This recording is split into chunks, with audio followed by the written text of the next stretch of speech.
Summer have a lot to think about this fall as they near what could be their final battle of October. A memory or two about the way it used to be here on the shores of Lake Ontario. There was snow on the ground opening day, April 1977, and it wasn't until '85 that they played in the postseason. Yes, they've had some October successes, but they just couldn't get to where they wanted to be. And where boys of summer want to be is in the Fall Classic. Guess what, folks? Here they are.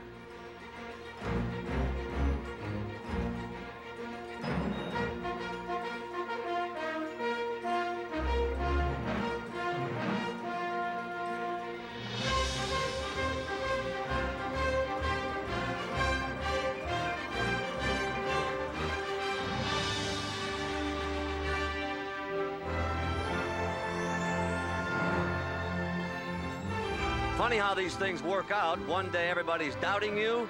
The next day you are dazzling them with confidence.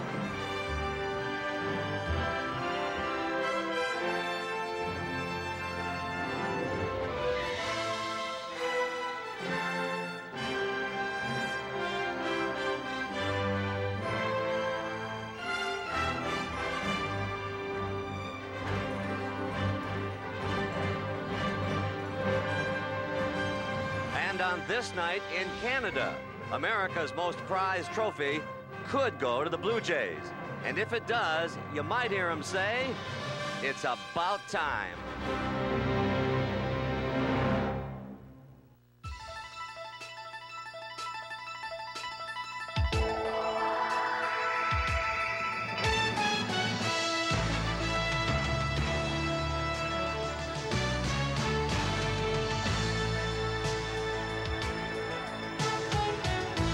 Well, Canada is preparing to pop the cork on a celebration that's been bottled up for over a decade and a half.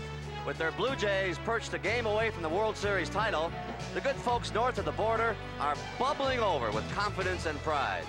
Tonight they look to their baseball team for a victory that transcends a game and even a championship. But the pressure is clearly on the Braves. If they win, the series moves back to Atlanta. A loss tags them with that old "you can't win the big ones" label. And so how will you label tonight's emotions? Tears of joy or tears of sorrow? Give you the best ticket in the house as we bring you on into Sky Dome for Game 5 of this International Fall Classic. Hi again, everybody. I'm Pat O'Brien. Welcome to our CBS Sports continuing coverage of the 1992 World Series tonight. The Toronto Blue Jays are within one win of keeping this trophy. In fact, they've already picked out a spot to display it in their front office. So as we get right to work here, let's lay it right on the line for Atlanta. Only 5 teams have ever come back from a 3-1 deficit in a best-of-7 World Series. And earlier today, our Jim Cott spoke with Braves manager Bobby Cox about that. Well, you still have to play the game like a normal game, I think. You can't make too many quick hooks on pitchers or anything. You know, if they've got their good stuff, you got to let them go ahead and go with it. But we've got a full bullpen out there tonight. We may see some pitchers, but I think John Smoltz is strong enough to go ahead and carry us through at least 7 innings tonight. And our club has won more than 3 in a row before, so you know, actually the pressure's on Toronto now to hold the lead, and that's the way we felt against the Pirates. We were up 3-1, and they came back on us and darn near beat us, and that's what we need to do here. Last night's game, you had an opportunity to pinch hit for Jeff Blauser with Sid Bream on the bench. That thought ever enter your mind? Well, I've never hit for Jeff Blauser. Blauser is a legitimate hitter, and I love to see him up with men on base. He's one of the top hitters in our ball club, and, you know, lefty-righty, you go with that sometimes, but it doesn't make any difference. And Jeff hit the heck out of that ball, and I don't know, to this day, Olerud was playing on the line right there. That was a game winner, and Jeff hit that ball well, and I've never pinch hit for Jeff. And our trophy, Jim Cott joins us now. Kitty, is he making the right moves in this series? Well, I think you can always look back at a manager's moves and say they were the wrong ones. It's dictated by how the players perform. I think the Braves' pitching has gone unnoticed in this series opposed to Bobby Cox's move. Their pitching has been outstanding. I think it's been a base running mistake, Terry Pendleton in Game 3, and just a few breaks that have not gone their way opposed to Bobby Cox's moves. Well, tonight's pitchers, Kitty, are a pair of familiar foes, John Smoltz of the Braves and Jack Morris of the Blue Jays. They dueled each other in Game 7 of last year's World Series. Last year, Morris pitched for his hometown team, the Twins, and he shut out Atlanta for 10 innings to earn a World Series ring and the MVP trophy. In the offseason, Toronto acquired him to win the big ones for them. Big ones like tonight's Game 5. Morris has already made his mark as the first 20-game winner in Toronto history, and now he could be the first player in nearly 4 decades to pitch and win the clincher in back-to-back World Series as he goes back-to-back. I talked to him earlier. Because of the success I've had, I became an instant hero. And you know, it's something you relish because everybody wants to do good and everybody wants to have everybody like them. But unfortunately, when you don't quite do as well, even though the effort is still the same, the other side of the spectrum comes hitting you, and you got to deal with both of them. I don't think personally the effort's been any different, but the way the reaction has been different. I must say that he's awfully loose tonight. What about Jack Morris? Well, let me tell you about Jack Morris. He may look a little more hittable to the Braves hitters tonight than Juan Guzman or David Cone or the Toronto bullpen, but he has a way of games like this, and that's why they signed him. Even if he gives up 3 or 4 runs early, he'll come in and say, hitters, let's see how good you are. They may come back with 5 or 6. That's what he's meant to this ball club, and that's the way he has won 20 games for this team. Nobody they'd rather have on the mound in a clinching game than Jack Morris. His face on there. You know, if there's any pitcher the Braves want in this situation, a pressure situation, it's John Smoltz. He pitched well in Game 2, but the Braves bullpen came up short on John. Well, you're right. Last year's Game 7, John Smoltz's performance went unnoticed because he was overshadowed by Jack Morris, that 1-0 win in 10 innings. John Smoltz's postseason record is phenomenal, and like Jack Morris, Atlanta would like to have Smoltz on the line in a game like this, which is in essence their 7th game. I would bet they never made you carry your bags to the ballpark. We come back here, we'll discuss whether the Atlanta Braves can come back as Baseball 92 rolls on for all of North America here on CBS. CBS Sports coverage of Game 5 of the 1992 World Series. Home run hit in the series. Coke and Major League Baseball will give $5,000 to build and renovate youth baseball fields through the Coca-Cola Homers for America program. Welcome back, and we looked it up. Cyanocida cristata. That's the textbook way to describe those bright blue crested birds commonly called blue jays. Those of you who've been watching these flighty jays in this high-tech nest are in a festive mood tonight, and we talked about this great sense of anticipation with some of the players. We haven't had a real meeting or anything. Everybody seems to be really focused. They know what they have to do, and so we don't really need any big pep talk, but we'll talk a lot of trash before we come on the field. You're this far. Yeah, that's close. So we don't take anything for granted. Tough team over there. We're going to come at them. We don't really want to get on a plane. We're very confident. We're not as confident. We're not confident like we feel we just go out there and throw our gloves out there. But you know it's going to be a tough game because Smoltz is a tough pitcher. But the momentum's on our side. We're excited. We're pumped up. The fans are going to be pumped up. This place is going to be jumping, and we hope to get it done tonight. Joe also told me, he said, jump on my back, boys. We're going for a ride tonight. Of course, correlation has no effect on causation, but for whatever it's worth, we offer this statistic. The National League has never won a World Series game in a dome stadium. Last night's loss made it 0 for 10. This stat does not have meaning for Terry Pendleton of the Braves. He has suffered through each of those losses, and he's run out of hands on which to count them.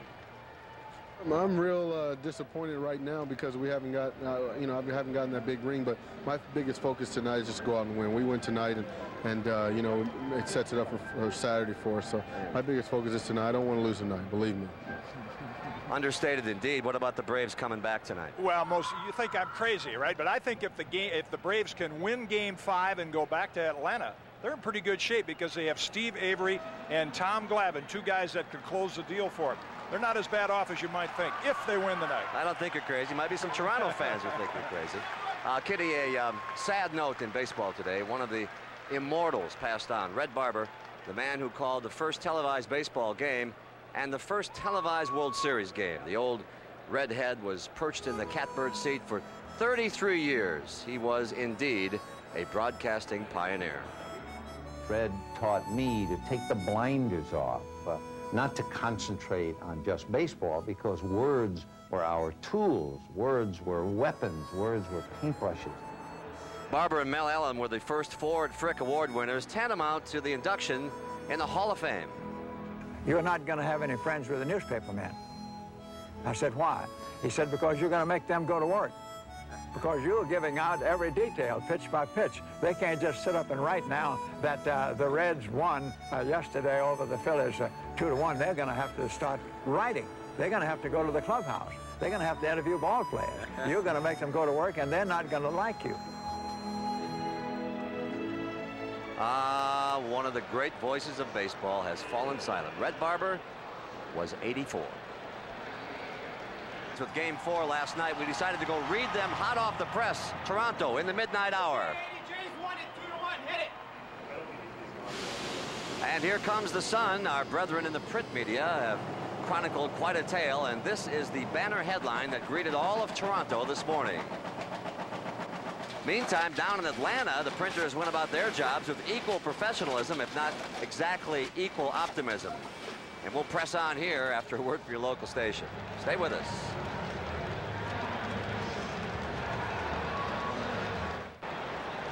Time now for Americans and Canadians to sing their national anthems and to introduce tonight's guest artist. Here is Sky Dome public address announcer Murray Eldon. Ladies and gentlemen, please welcome MCA recording artist Lyle Lovett and his large band as they perform the American National Anthem. Lyle is accompanied by the U.S. Marines Color Guard and the Metropolitan Toronto Police Color Guard.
Here to sing the Canadian National Anthem is Canadian award-winning BMG recording artist Prairie Orsterd.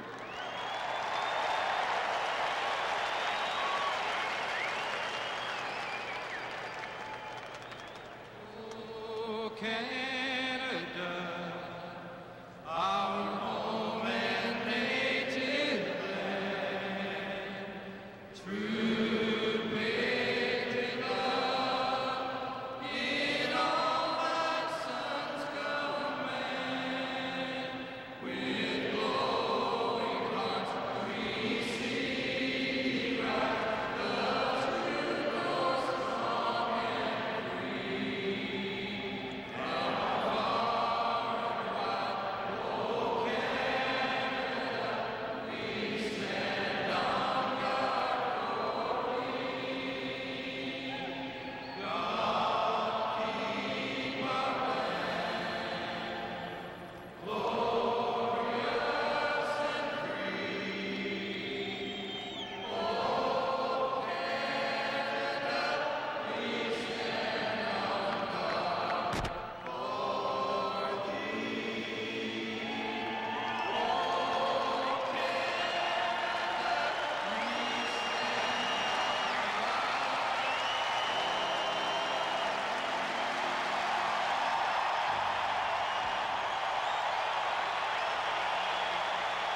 Get ready. Game 5 of the 1992 World Series is coming up here on CBS.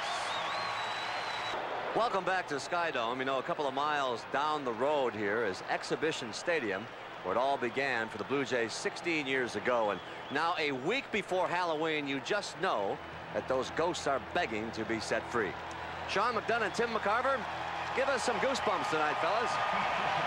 Thank you, Pat, and good evening, everybody. Certainly last October, Jack Morris gave baseball fans everywhere goosebumps with his shutout of Atlanta in Game 7 of the World Series for Minnesota. Well, tonight, as Toronto goes for its first ever World Championship, Morris tries to make history by becoming the first man to win the deciding game of consecutive World Series for 2 different teams. And tonight in Game 5, he'll be opposed by the same man who was on the mound for the Braves in Game 7 last year, John Smoltz. Tim, the big difference in this World Series on the field, the home runs, 5-1 in favor of Toronto. And home runs certainly the story in the first 2 games, both teams 1-1. But in the last 2 games, 4 important plays by the Toronto Blue Jays have really turned victory for Toronto. 2 nights ago, the most important play in this series thus far. With runners at first and second, nobody out in the 4th inning, the remarkable catch by Devon White, doubling off Terry Pendleton at second. And remember the sacrifice in the 8th inning, moving Roberto Alomar to third base. That was only the 2nd sacrifice of the year by Dave Winfield. And Toronto went on to win that game and take a 2-1 edge. Last night, Otis Nixon of the Braves leads off with a single, and he is picked off by Jimmy Key, setting the tone for the evening. Later on last night in the 8th inning, Mark Lemke's ground ball off the leg of Jimmy Key, and a remarkable play and recovery by Kelly Gruber. And then Dwayne Ward and Tom Hinkie came in to do their usual stellar job in the bullpen. And Sean, speaking of the bullpen, you said before the series started that Toronto had the edge there, and it's certainly proven that way thus far. Indeed it has. The Toronto relievers have combined to pitch 9 scoreless innings. They've allowed only 1 hit in 27 at-bats. While Atlanta's bullpen has been called upon to pitch only 2 innings, they've allowed 2 game-winning hits. One man who never allowed a game-winning hit is our Jim Cobb. Jim? Yeah, not more than a couple of hundred. I'll tell you guys, this crowd is primed to celebrate. And the early innings of every game are important, but especially this one. If John Smoltz can be effective early, Atlanta gets a few runs on the board, you'll quiet this crowd down and give Atlanta a little confidence that they can go back home for 6 and 7. If they don't and the Blue Jays get off early, you may see a repeat of the way they blew out Oakland in the American League Championship Series. Sean? Thank you, Jim. The starting lineup tonight for the Atlanta Braves. Otis Nixon leads off in center field. Deion Sanders back in the lineup in left field. Terry Pendleton is the third baseman. Batting cleanup, the right fielder, David Justice. Lonnie Smith, the DH, batting 5th. Batting 6th, the first base, Sid Bream. The shortstop, Jeff Blauser, hits 7th. Batting 8th and doing the catching, Damon Berryhill. And the second baseman, Mark Lemke, bats 9th. And the defense for the Toronto Blue Jays, Candy Maldonado will be in left field. Devon White, we mentioned his remarkable play 2 nights ago. He's the center fielder. Joe Carter, the right fielder this evening. And we mentioned Kelly Gruber's fine play last night. He'll be at third. Manuel Lee at shortstop. Roberto Alomar at second base. John Olerud will be the first baseman. And the leading hitter on either side, Pat Borders, behind the plate this evening. And on the mound, Jack Morris, who pitched 10 shutout innings against Atlanta in Minnesota's 1-0 win in Game 7 of the World Series last year. Jack was not as effective in his only appearance in this World Series. He was the loser in Game 1, victimized by the 3-run homer by Damon Berryhill in Atlanta's 3-1 win, the Braves' only win in this series. Toronto has won the last 3 games in this World Series, all 3 of them decided by 1 run. And a sellout crowd is on hand, hoping to watch Toronto deliver the first ever Baseball World Championship to Canada. Otis Nixon leads off. He's 3 for 16 in the World Series.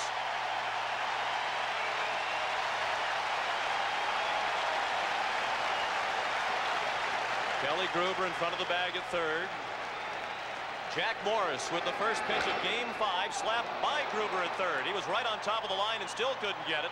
A fan did, and Otis Nixon leads off with a double on the first pitch of the game. You might recall in Game 1 he singled on the first pitch of the game thrown by Jack Morris. That is only the 4th extra base hit of the series for Atlanta. The umpires working this one. Bob Davidson of the National League behind the plate. John Shulock at first base. Jerry Crawford at second. Mike Riley at third. Joe West calls the plays along the left field line, and Dan Morrison in right. Now Deion Sanders, 4 for 7 in the World Series. Despite the fact that he has appeared in only 2 of the first 4 games, he has more hits than any other Atlanta player. Chased the high hard one and missed. 1 strike on Sanders. You saw what happened when Kelly Gruber played in with Otis Nixon. That's one of the advantages for a left-handed batter. If you have a controlled swing to the left side, you can often spank it by that third baseman who's drawn in. He's got to play in for the bunt.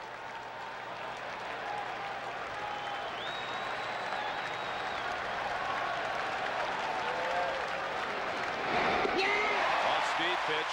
Sanders fooled badly. 0-2. Bobby Cox. Watch the Kansas City Royals come from 3 games to 1 down to defeat his Toronto Blue Jays in the American League Championship Series in 1985. He's hoping his Braves can do it to the Toronto Blue Jays in the 1992 World Series. He also saw the Pittsburgh Pirates almost come back from a 3-1 deficit. Were it not for that remarkable 9th inning, Francisco Cabrera hit last Wednesday. Again, Morris had Sanders way out in front of the tantalizing off-speed pitch for the first out of the night.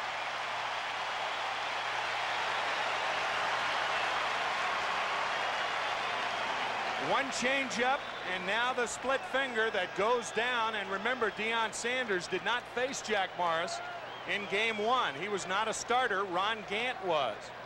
So it's all new to Deion Sanders as he fails to move Otis Nixon. Terry Pendleton, the batter.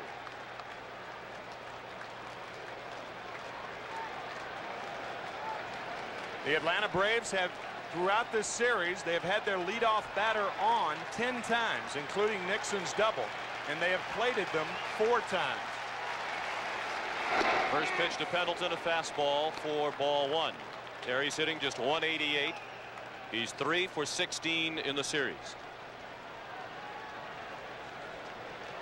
Bobby Cox says the key members of his lineup are not slumping. It's a matter of the Toronto Blue Jays pitching very well. 1 ball and 1 strike.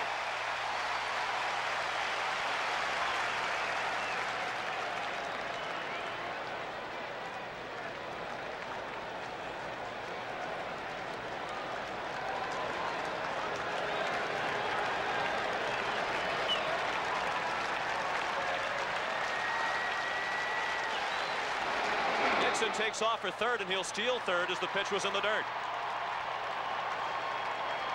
So Otis Nixon has the stolen base, his 4th in the World Series, without being caught. With 1 strike on Terry Pendleton, he had planned on taking this pitch all the way, even though Otis Nixon was going to third base. He saw the jump that Nixon had, and he was willing to take a strike to get 2 strikes on him to get Nixon to third base. Stolen base number 4 for Nixon during this series. And the 12th for the Atlanta Braves. Pat Borders has only thrown out 1 base stealer.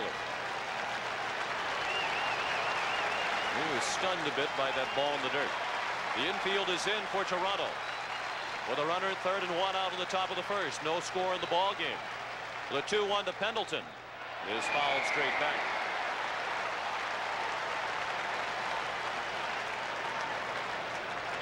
Jimmy Williams, the Atlanta third base coach.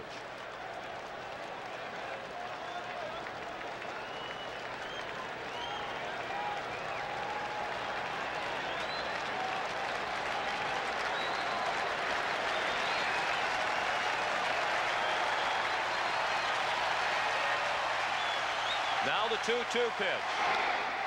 Late swing and a foul ball off to the left.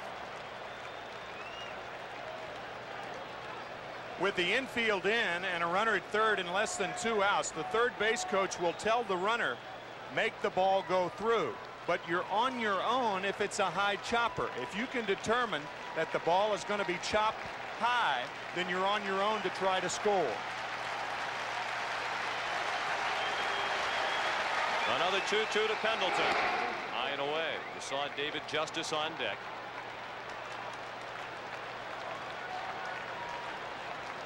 Pendleton without an RBI in the World Series. He was the leading hitter in baseball during the regular season with runners in scoring position. Now the payoff pitch. Slapped out of play.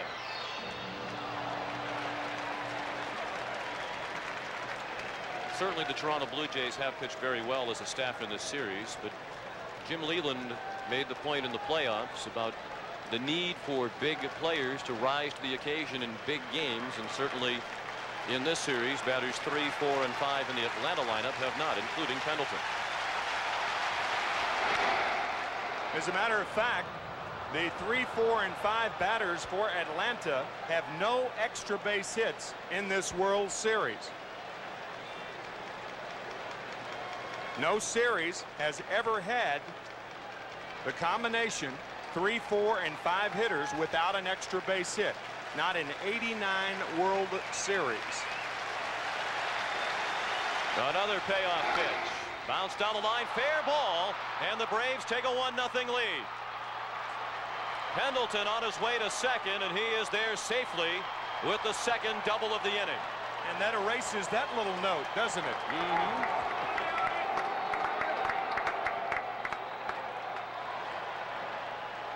Otis Nixon's double was inside the third base line, and Terry Pendleton's is inside the first base line. Atlanta takes the lead early. First RBI in the World Series for Pendleton. And the first extra base hit from an Atlanta number 3, 4, or 5 hitter. Another man in scoring position, still only 1 out. The infield shift on for David Justice, who took ball 1 outside. The shortstop Manuel Lee pulled over to the right side of the infield.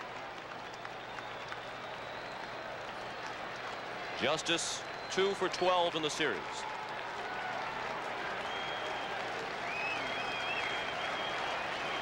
Justice has walked 4 times, more than any other player.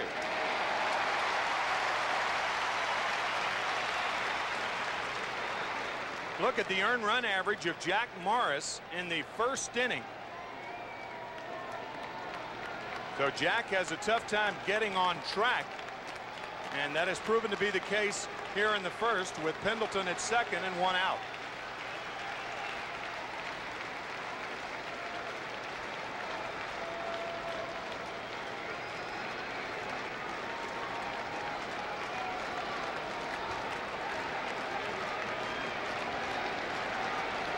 The 1-1 pitch.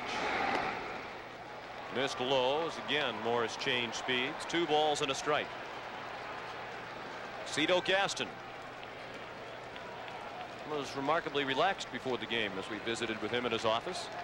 You can afford to be relaxed when you're up 3 games to 1. Have a little cushion. That was Gene Tennis alongside one of the Toronto coaches. Foul tipped in and out of the mid of borders. 2 balls and 2 strikes on Justice.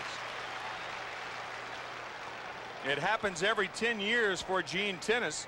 He was the most valuable player in 1972 for Oakland. He also played in the World Series, a winner for the St. Louis Cardinals in 1982, and he's back as a coach here in 1992.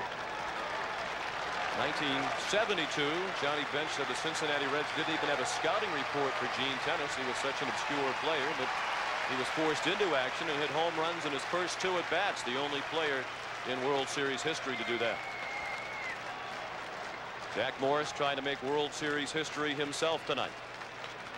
The Braves lead 1-0.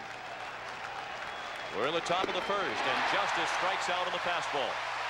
Second strikeout in the inning for Jack Morris.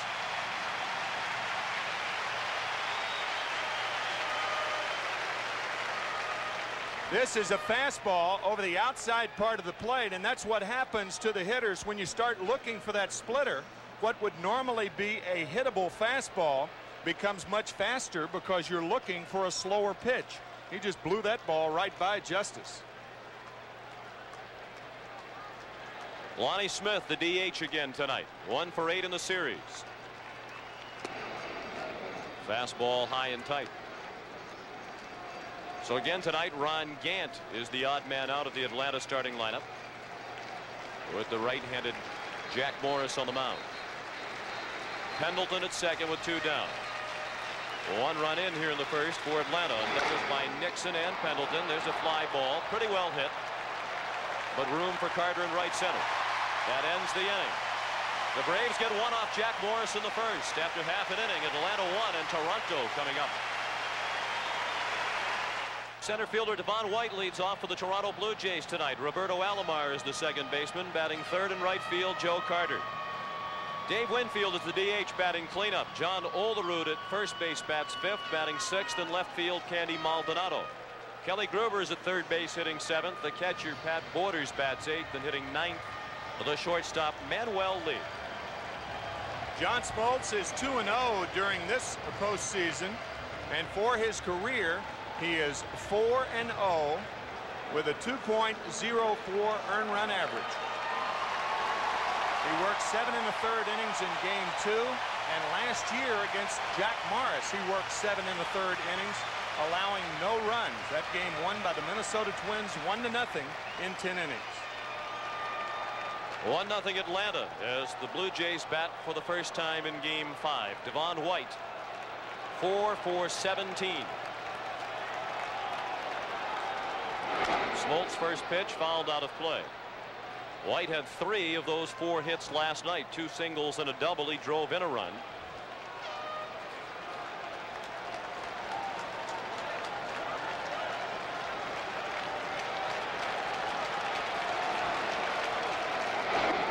Off speed pitch this time. Smoltz missed low, 1-1.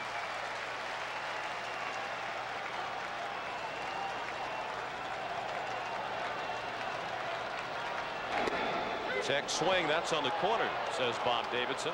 White did not agree. I think what you said at the outset was right on the money. The key play of this series to date, the catch by Devon White off David Justice in game 3.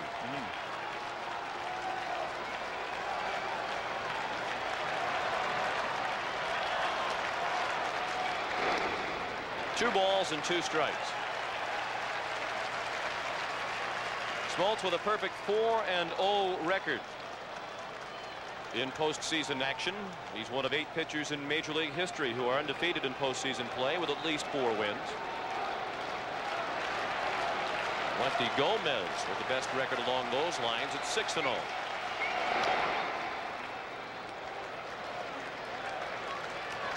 Still 2-2 on Devon White.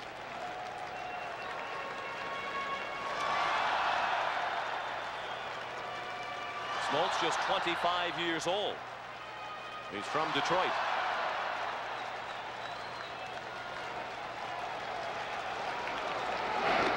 Check swing and a ball low. That's one of the remarkable things about this Atlanta pitching staff. Steve Avery 22, Tommy Glavine 26, Pete Smith 26, John Smoltz 25.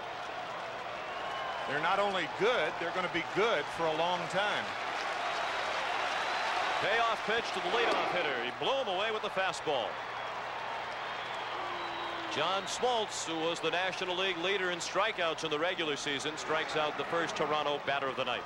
He had 215 during the regular National League season, and you can see how he generates that power with the lower part of his body. All fastball power pitchers obviously have good arms, but they also have strong lower parts of their bodies. Alomar chopped the first pitch to short. Blauser threw him out. 2 down. The defense for the Atlanta Braves, Deion Sanders in left field. There's Deion. Otis Nixon will be in center. David Justice in right field. Terry Pendleton has won 3 Gold Gloves. He's at third. Jeff Blauser at shortstop, Mark Lemke, the second baseman, Sid Bream strong at first defensively, and Damon Berryhill behind the plate. And at the plate, Joe Carter with 2 down and the bases empty in the bottom of the first. The Braves lead 1-0. Carter 3 for 13, 2 of his hits solo home runs. 1 strike on the Toronto right fielder.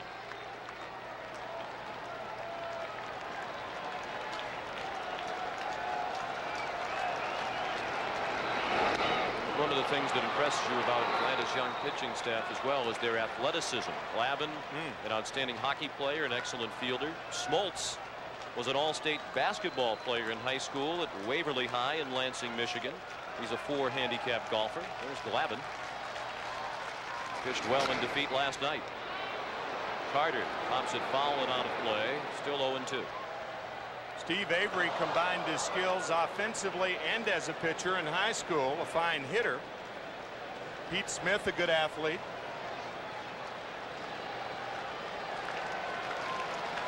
Matter of fact, Pete Smith tells the story of the only time in high school that Smith and Glavine pitched against each other, 2 highly touted prospects. They expected a pitcher's duel in the local area. The game wound up 7-6. They each claimed that they had a couple of hits against the other.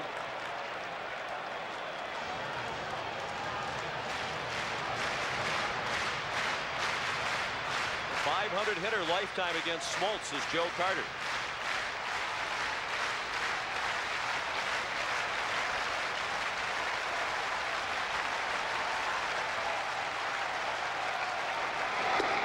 On the corner, strike 3. And Bob Davidson, the home plate umpire, has shown a rather liberal strike zone here in the first inning. After last night with Dan Morrison behind the plate, Jim Cott talking about how you had to throw the ball over the plate. Well, a more liberal Bob Davidson behind the plate tonight. Well, you can find just about anything that you would like to eat or drink at the Sky Dome, including Italian ice. Atlanta batting in the second. With a 1-0 lead, a late swing for strike 1 by Sid Bream. Bream back in the lineup tonight and 3 for 8 in the series. He'll be followed by Jeff Blauser and Damon Berryhill. Atlanta scored a run off Jack Morris in the first on doubles by Otis Nixon and Terry Pendleton.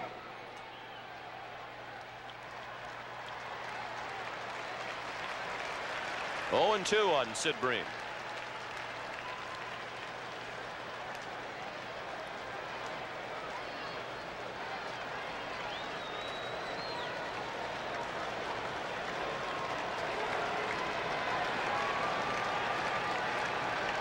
Saw that banner in the background. God used a Blue Jay to unite Canada.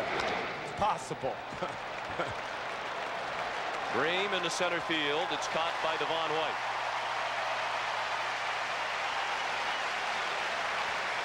Oh, that is a great banner right there. We've seen a lot of them both here at the Sky Dome and also in Atlanta. All 10 provinces and 2 territories are watching in tonight. You can bet on that. Jeff Blauser, the batter.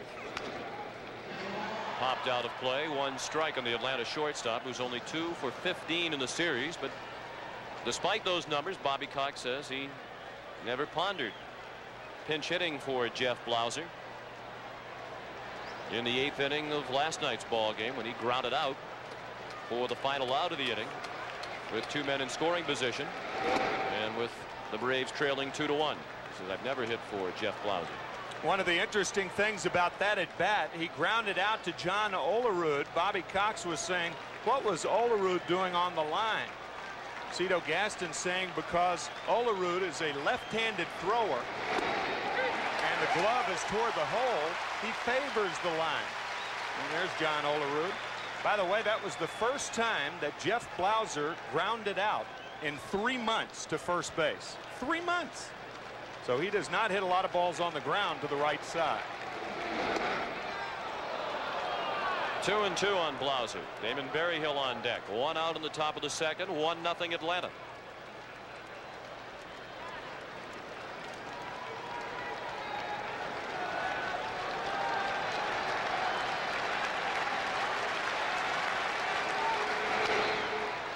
Out of play to the right side. Not only is Jack Morris attempting to become the first pitcher in World Series history to win the final game of 2 consecutive series with 2 different teams. He is also trying to become the first pitcher in history to win a World Series game with 3 different teams. He's done it for Detroit and Minnesota.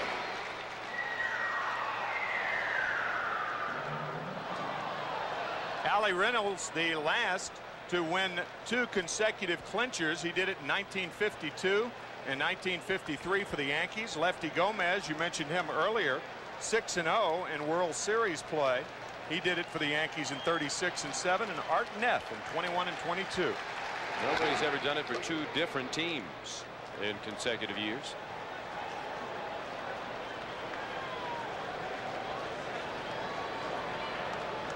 Morris won 21 games for Toronto in the regular season. And he won the MVP honors last year in the World Series with the Twins.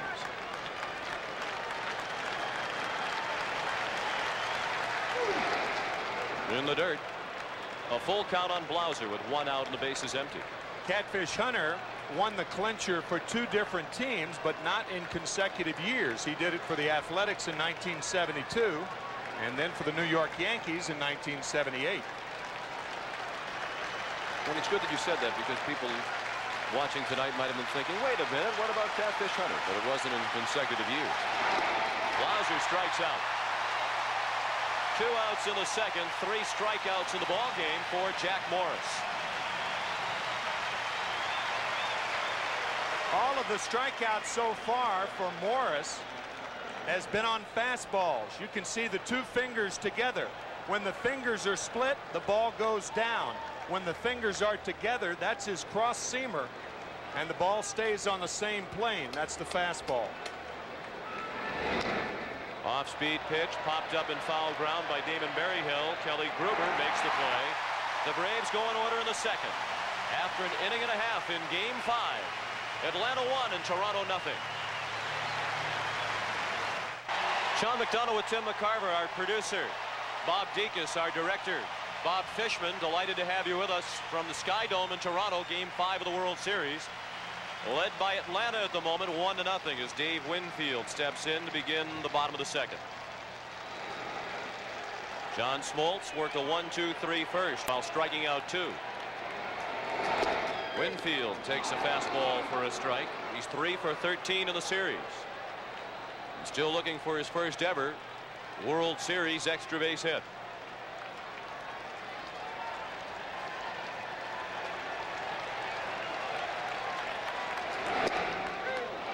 Oh, 2. Winfield and Olerud and Maldonado coming up for Toronto in the second.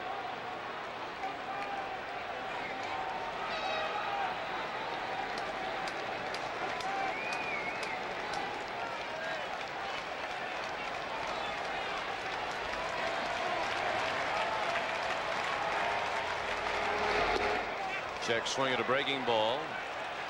They appealed down to first. No swing. Nobody in the major leagues has more plate coverage than Dave Winfield. That's why he stands way back in the box, way away from the plate.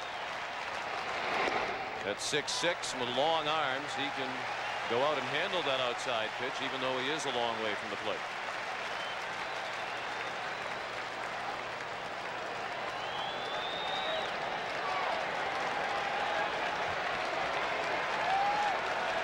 Now the 2-2 pitch. Winfield can be a free agent at the end of this season if the Blue Jays do not offer him salary arbitration. Winfield's agent says the talks are underway aimed at keeping him in Toronto, and it seems like a good move for both parties. Certainly Winfield has flourished here this year. He hit .290 and drove in 108 runs in the regular season. And the Blue Jays are in their first World Series, and Winfield a big part of that.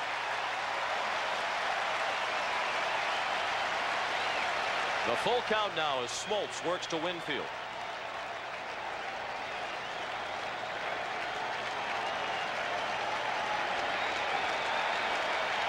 The 3-2 pitch. Line to center field. Nixon on the run makes the catch. Winfield hit it hard, but Nixon runs well, and he was able to track it down in front of the warning track. Winfield likes to extend his arms. He extends his arms and hits it hard to right center. But Otis Nixon, like his counterpart, Devon White, an excellent center fielder.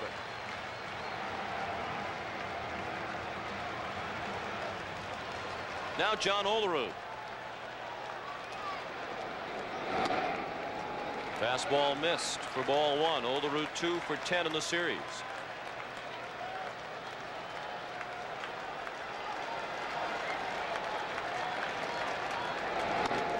Both of John Olerud's hits came last night. He had a pair of singles and going 2 for 3 after starting the World Series. 0 for 8.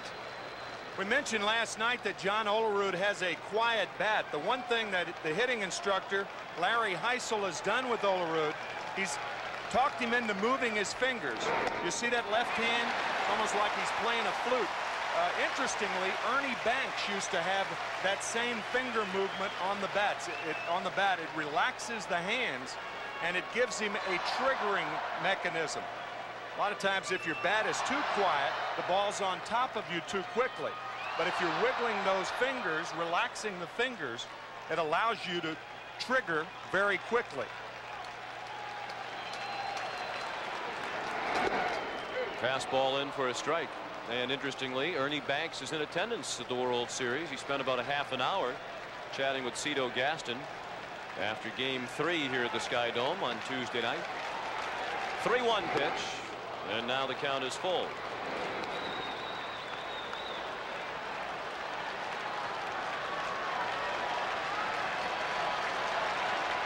.95 miles per hour. The last fastball from Smoltz. Now is 3-2. Soft line drive, and that drops in center field. So the Blue Jays have their first hit of the night, and John Olerud has his third consecutive hit dating back to last night.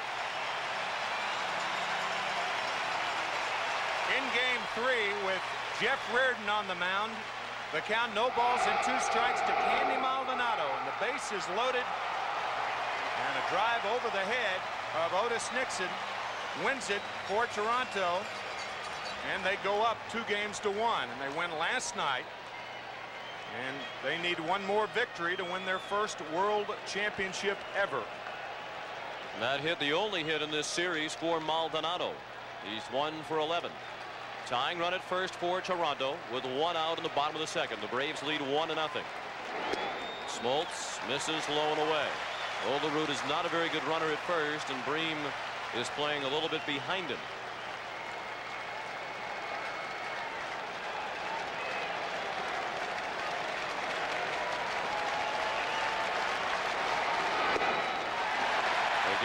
Smoltz misses low and away. 2-0.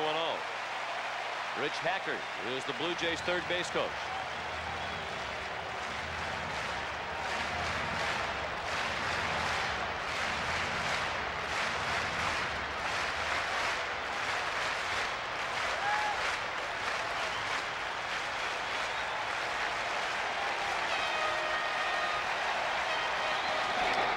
Late swing and a foul ball out of play to the right.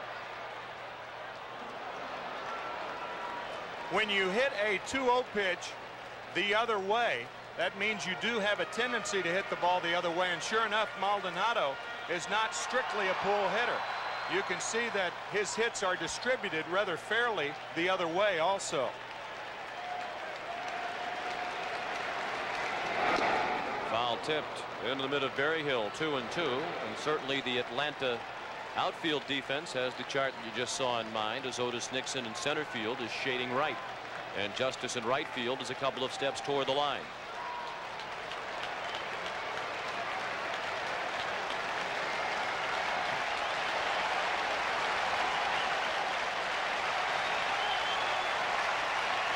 The 2-2 from Smoltz. Fastball, and Maldonado laid off it. Smoltz has faced 3 batters here in the second and has gone to a full count with all 3 of them. Well, you have a strikeout pitcher in John Smoltz, a strikeout hitter in Maldonado, a slow runner at first. I don't think he'll send him here. Olerud does not run, and Maldonado takes ball 4. The first walk issued by Smoltz.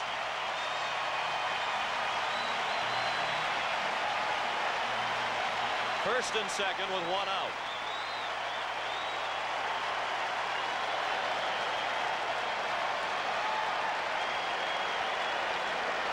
Kelly Gruber, the batter. He's 1 for 11. His one hit, the big home run in Game 3 off Steve Avery. And he was one of the heroes last night in Game 4. He walked leading off the 7th and scored the run that proved to be the difference in the ball game.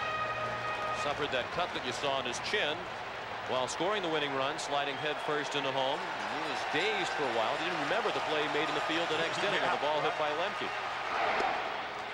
He checked his swing. No swing, says American League umpire John Shulock down at first.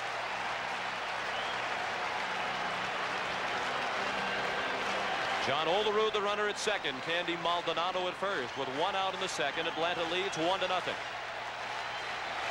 This is Game 5 of the 1992 World Series. The Blue Jays lead 3 games to 1. The 1-0 pitch.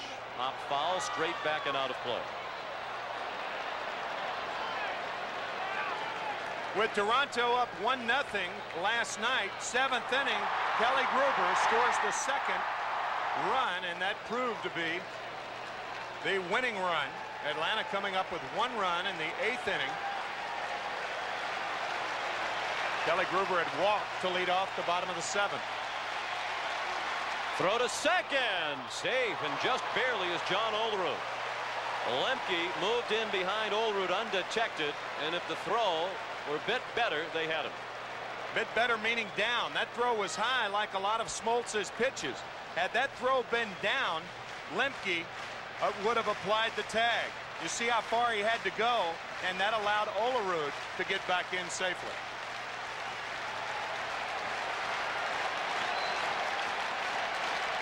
The 1-1 to Gruber. Breaking ball for strike 2.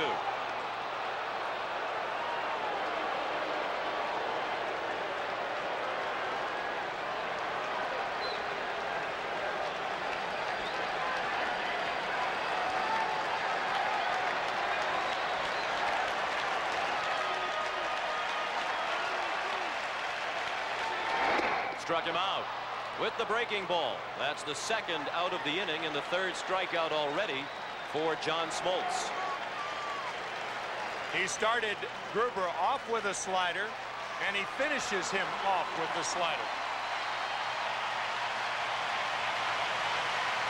You folks at home may be able to tell the slider from the curveball. John Smoltz's slider will break parallel to the ground. The curveball breaks down to the ground. So you in your living room or wherever you're watching this game. Watch Pat Porter sting one deep down the left field line. It is off the wall, a fair ball. Olerud has scored. Maldonado stopped at 3rd. Another hit for Pat Borders. He's 6 for 13 in the series, and the Blue Jays have tied the game at 1.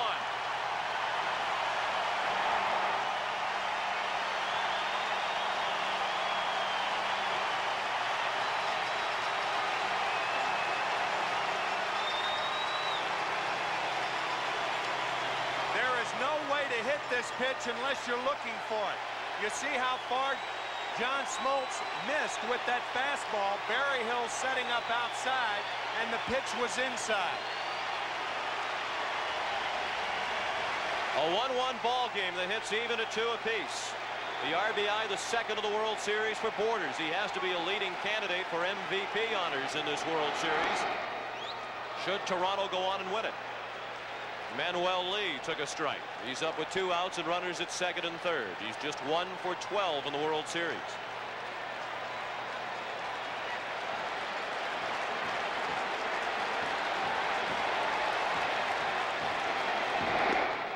A ball low. Lee's only hit was a single in Game 2. It came off John Smoltz. He's 0 for 7 since then.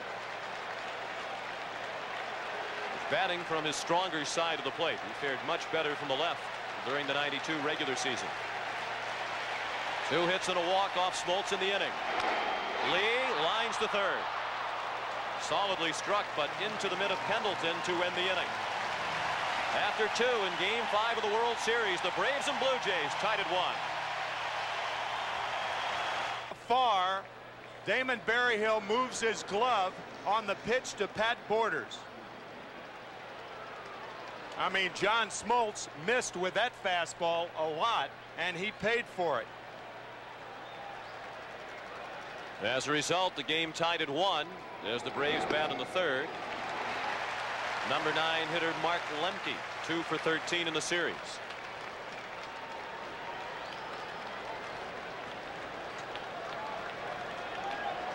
Lemke drove in a run last night with the ground out. Ball hit off the leg of Jimmy Key that was fielded by Gruber. Play that Kelly Gruber doesn't remember. Lemke and the Braves remember it all too well. Morris will face Lemke, then Nixon and Sanders. That's up the middle. Lee couldn't glove it. And Mark Lemke has his 3rd hit of the World Series. Morris had retired 5 in a row prior to that base hit. Bobby Cox says, my hitters are hitting the ball just as well as the Blue Jay hitters. We just can't seem to find any holes. Maybe things have turned around for the Braves. The line drive by Manuel Lee with 2 runners in scoring position right at Terry Pendleton, and now Mark Lemke finds a hole. Otis Nixon lined a double along the left field line on the first pitch of the night thrown by Morris, and he scored the Atlanta run in the 1st inning. After stealing 3rd, he came in on a double down the right field line by Terry Pendleton. Lemke not much of a threat to run. Otis Nixon from Evergreen, North Carolina, and there is the sign that was erected last Saturday in his honor. 650 people. You gotta love it. Jimmy Williams threw the monologue for Otis Nixon with his hand over his mouth, making sure apparently that there are no lip readers in the Toronto dugout.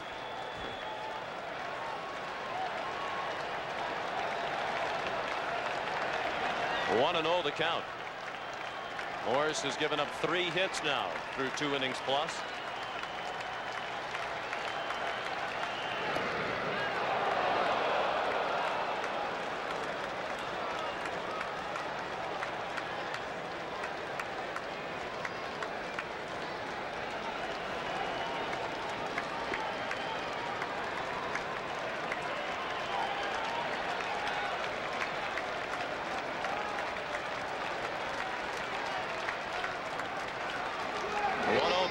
Nixon popped up a bunt. It's on the screen.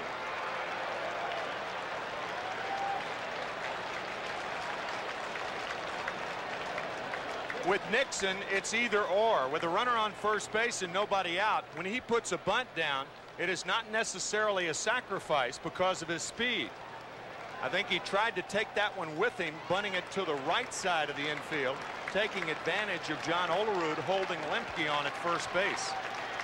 See if he does it again. He does turn to bunt. Took a fastball inside for ball 2, 2-1.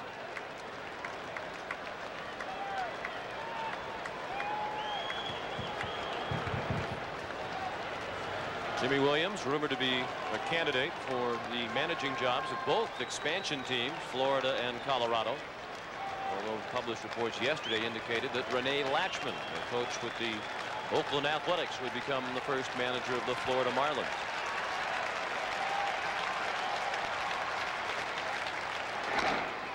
To short. Lee has to go to first to get Nixon by running step. That's the first out of the inning. Lemke to second, and here's Jim Cott. Well, it's apparent that the Braves are trying to follow Bobby Cox's advice. I asked him, your hitters have now seen Jack Morris 5 games in the postseason. Anything you can attack him with differently? And he said, we swing at too many pitches off the plate. Inning 1, they were patient. They scored a run. Last inning, Bream and Berryhill again chased pitches out of the strike zone, and they had a 1-2-3 inning. And Deion Sanders chased a couple of bad balls his first time up there. while striking out swinging. 1-1 the score in the top of the third. Lemke at second with one out. Sanders chops one to second. Alomar throws him out. If Sanders' foot is bothering him, you wouldn't know it by the way he ran down the line. He made that a very close play on a routine chopper to second. And Dion doesn't appear to be limping as much tonight when he's walking out to his position as he was 2 nights ago when he started and went 3 for 4. And the minute I'd said that, he started limping more. Of course. Been limping on cue of late.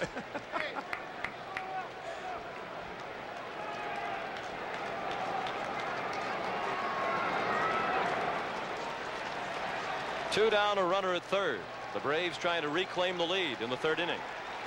Terry Pendleton drove in the Atlanta run with a double down the right field line in the first inning. Off speed and high, 1-0 on the Atlanta third baseman.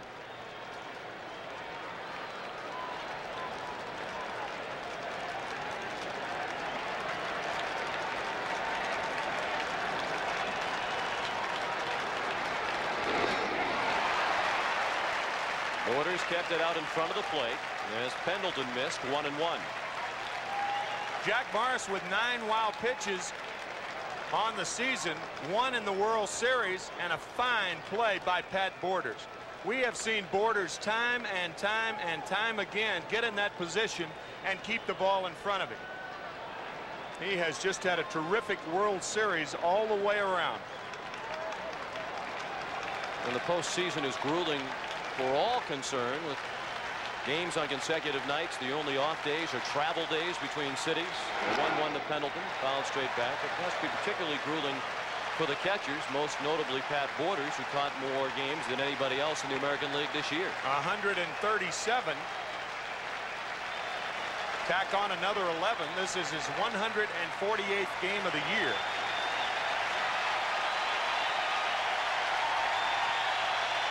The crowd hoping for the strikeout. Pendleton just did get a piece of it to stay alive at 1-2.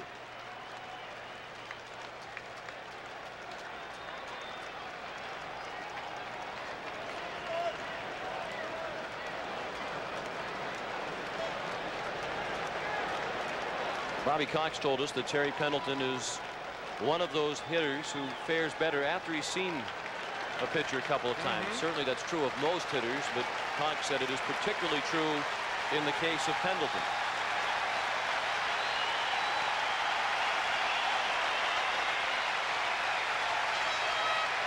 Lemke at third and 2 down. 1-1 the score in the third. Another 1-2 pitch. He struck him out. Pendleton got a piece of it. Borders able to squeeze it for the final out of the inning. We'll return to Sky Dome after this word from your local station. The Toronto Blue Jays with a win tonight will wrap up the 1992 World Championship of Baseball. 1-1 the score in the third. Devon White fouled the first pitch away. Pretty good room service. I'd like a baseball game tonight, please. They have one. Those suites in the Sky Dome Hotel overlooking the playing field are going for $1,000 a night during the World Series. And they're jammed, as you can see. Of course, if you invite in 100 friends, all of a sudden it's not that expensive per person. $10 a pop. Not bad. Very good, Tim. I'll tell you, $10 is all it costs to close the roof here at Sky Dome. Can you imagine that? It takes 20 minutes and it costs $10 to close this roof or open it. $10, what a deal. 10 in each direction. That's $10 Canadian. With 20%, it's $8 American. It's unbelievable.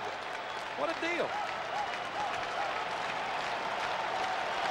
A fun Sky Dome fact here in the third inning. 1-2 now on White. Smoltz struck him out his first time up. Smoltz facing the top of the order of White, then Alomar and Carter.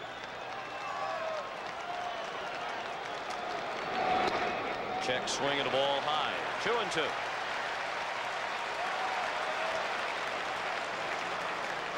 You think after the great catch a couple of nights ago in Game 3, Devon White would get more respect, but Dave Winfield has taken to calling him crash test dummy as a result of the accident in which he was a part. Smoltz chasing after the ball because they're going to appeal here to see if it was a swing.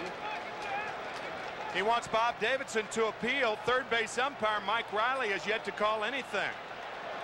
Well, Bob Davidson is hollering in at the Atlanta dugout. Finally, he did point down to Mike Riley. And Mike Riley said no swing. And John Smoltz didn't want the ball to roll into the dugout. That was very close to a swing. The one thing you don't want to do as a runner, you don't know how far it's going to go away from the catcher, so you don't want to break toward first, because then the chances of you getting the call are slim. He looked like he could have gone around on that swing, however. From 0-2 to 3-2.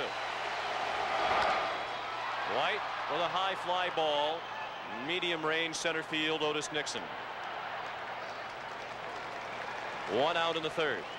We understand that former baseball commissioner Fay Vincent underwent 4 hours of back surgery today, and that he's doing well, and all of us at CBS want to extend our best wishes to Fay Vincent.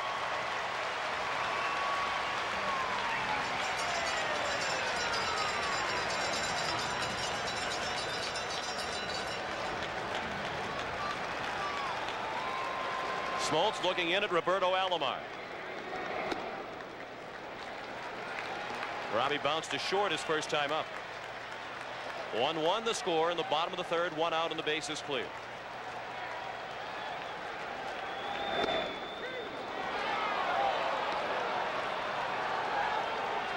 I mentioned last night that Roberto Alomar lives in that Sky Dome hotel that we saw a moment ago, and the manager of the hotel says we consider Robbie a member of our family.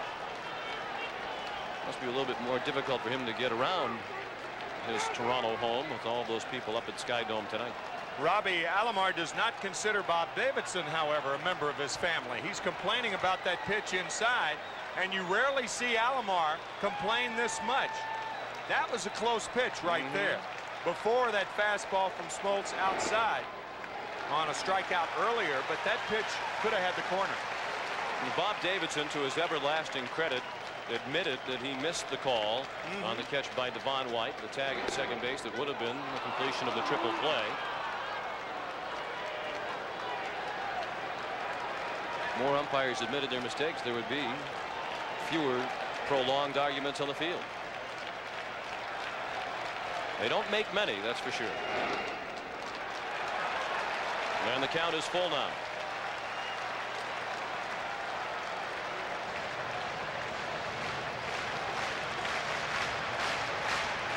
Smoltz went to a full count with the first 3 batters last inning. He went full with Devon White leading off this, the third. Now 3-2 on Alomar. This is already pitch number 52, and it's a ball. Smoltz has walked 2. The Blue Jays with a man aboard with 1 out in the third. Once again, we check in with Jim Cott. Well, you mentioned the 3-2 count, Sean, and the 3 days rest philosophy that everyone talks about, whether pitchers can hold up under it. This is the situation. When you throw this many pitches early in a game, John Smoltz will tend to lose the sharpness on that breaking ball, and the ball will stay up in the strike zone. These innings early take out more out of that pitching arm on 3 days rest than anything else. We've seen evidence of that already. Smoltz labored through the second. 2 full counts with 2 batters here in the third. A man aboard with 1 out for Carter, who was called out on strikes his first time up. I think the hitters on both sides approach the pitchers the same way. They try to get ahead in the count so they can get a fastball to hit. And they're behind in the count. They have to fight off the sharp breaking ball and the fork ball, the splitter of John Smoltz, and the splitter of Jack Morris.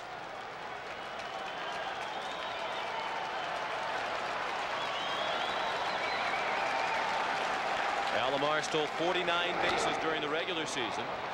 He'll retreat to first as the fly ball to right is handled by Justice. 2 away. Well, Bobby Cox told Jim Cott on our pregame show with Pat O'Brien that he won't hesitate to use everybody out there in the bullpen tonight. This is a must-win situation, obviously. And he said he thought that Steve Avery was the only pitcher he would not use, and even that was a slim possibility. Certainly wouldn't expect to see Tom Glavine out there as well. No, his start last night. Tom Avery, if the Braves win tonight, Tom Avery, or I beg your pardon, Steve Avery. Tom Avery, a relative of Bill Wakefield. Steve Avery pitching on Saturday night, right? You saw that quick move to first base. John Smoltz gets the ball to the plate very, very quickly. It's tough to run on him, even though he is a right-handed pitcher. I knew you were going to do that. Felt that coming. First pitch to Winfield is a ball. They've lined to deep center his first time up.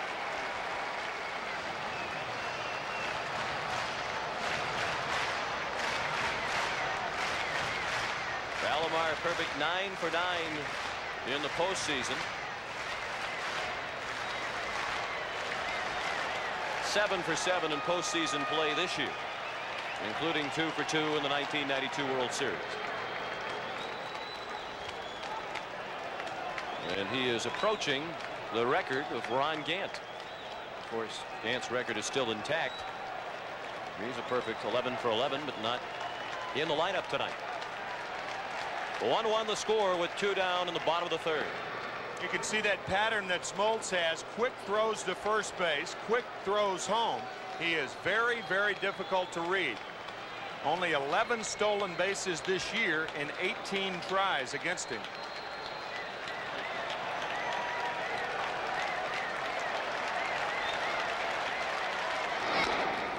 Chop to third. Pendleton, the short way to Lemke to force Alomar and end the inning.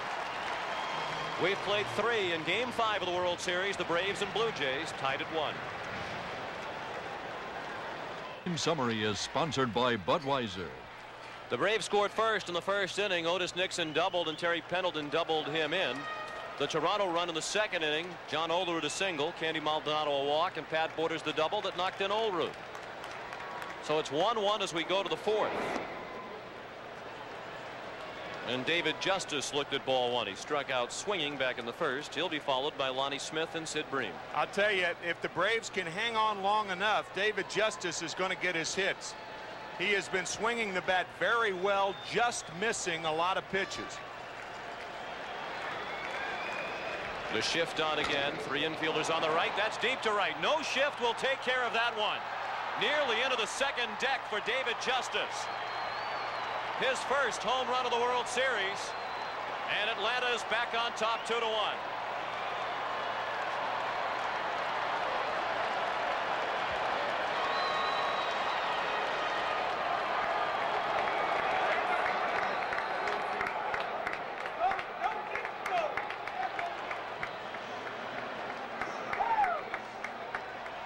Justice has been just under pitches, but not this one. This ball is crushed to give the Braves the lead. It looked like a high fork ball right around the letters. But not for long. Oh, boy. That ball was smoked. Off the facing of the second deck and right. Lonnie Smith got under that one. Alomar out in a shallow right. Carter calls him off. 1 out.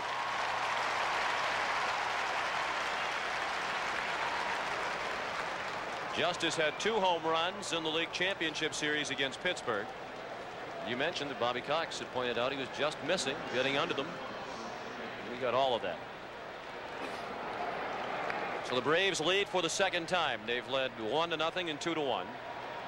And with 1 out and the bases empty in the fourth, Sid Bream stands in. He was out on the fly ball to center, leading off the second. How close has this series been? Neither team has enjoyed a lead rather, of more than 2 runs at any time in this series. Morris and the Jays lost the first game of the series 3-1. The other 3 games 1-run decisions. Bream hit it a long way to the opposite field, but Maldonado made the play in front of the track.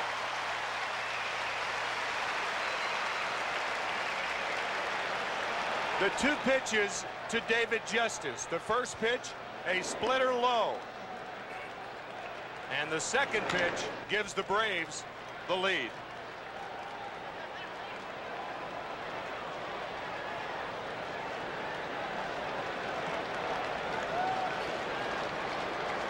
Two down for Jeff Blauser. Blauser struck out swinging his first time up.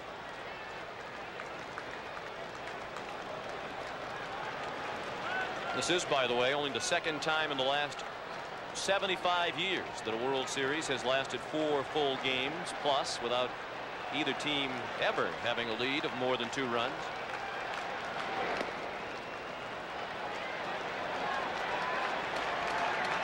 Games have been close, but the Blue Jays have won 3 of them, and Atlanta has only 1 win. They need a win tonight against Cito Gaston's ball club to send the series back to Atlanta for games 6 and 7. 2 balls and a strike on the Atlanta shortstop Blauser.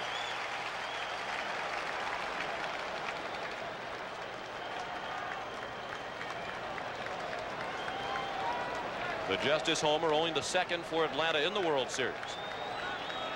Toronto has hit 5. In the hole, base hit. Gruber was playing close to the line, and Blauser bounced it through for just his 3rd hit of the World Series. What does Jack Morris throw? Well, he throws the fastball. You notice how he uses the seams for leverage to throw it harder. He uses the splitter. That ball has a tumbling motion when it faces the hitter, going down, and he uses the slowest of his pitches, the palm ball, and aptly named, as you can see with that grip.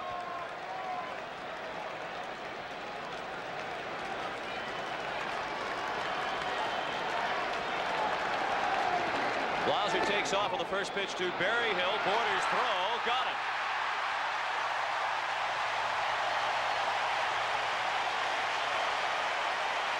Well, now Pat Borders can do absolutely no wrong. The Braves reclaim the lead on the Justice homer as we go to the bottom of the 4th. Atlanta leads 2-1 thanks to the home run by David Justice in the top of the 4th. John Olerud sends the first pitch of the bottom of the 4th back to the screen. That's a Blue Jay right there. I would say she's definitely cheering for the Blue Jays.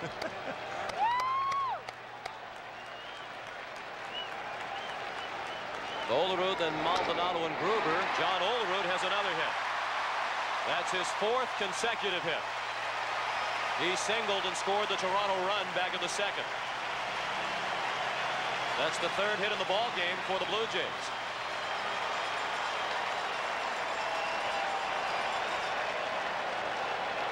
You can see John Smoltz angrily throwing the ball down. This splitter just hangs up in the strike zone.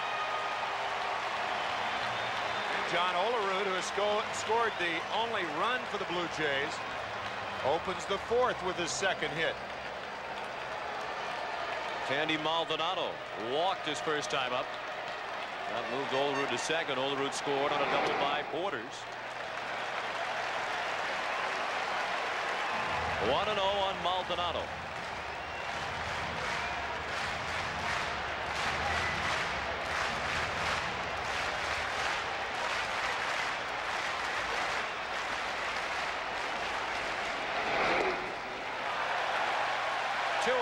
Maldonado. See, Smoltz is starting to fall behind in the count. In game 1, he was throwing first pitch strikes, or his first start. That was game 2. First pitch strikes, and tonight he is falling behind in the count. And as Jim Cott suggested, it could be because of his pitch count. Down the right field line, slicing toward the pole. It is a foul ball.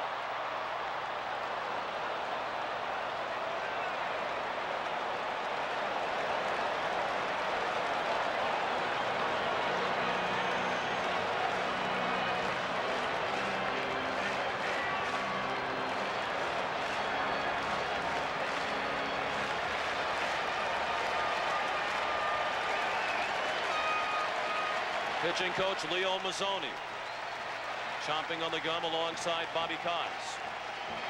2-1 is high, 3 balls and a strike.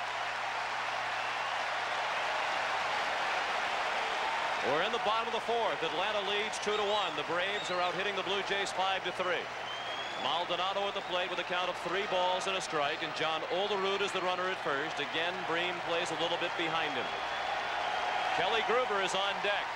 The 3-1 pitch. Fouled out of play, first base side. That was pitch number 63 of the night for John Smoltz. The last time Olerud was on at first base, it was a 3-2 count on Maldonado. Cito Gaston elected not to send Olerud. We'll see if that is in effect now also. With the count 3-2, Breen moved in a bit tighter. And Maldonado walks again.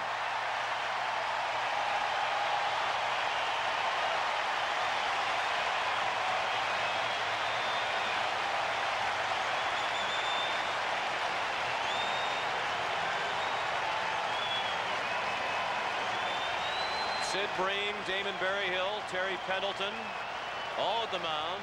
Lemke and Blauser will join them as well. They are trying to determine what to do on a bunt should Kelly Gruber lay one down. I think when you have a one-run lead, what you try to do in this situation is make sure you get the one out, even at the expense of bunting the runners over at second and third. If you mess up the bunt play, that's going to lead to the big inning. You still have a one-run lead. So I think Atlanta will be conservative in this bunting situation if Kelly Gruber indeed bunts. You would think that would be the play with the problems that Gruber has had. He's 1 for 12 in the series, including a strikeout tonight. He got a piece of the pitch and fouled it off. Home plate umpire Bob Davidson checked quickly with Gruber to make sure he was okay. Yeah, I think Bob may have thought that Kelly was hit on the hand. But of course, if you bunt the ball and you hit on the hand, it's a strike if it's bunted foul.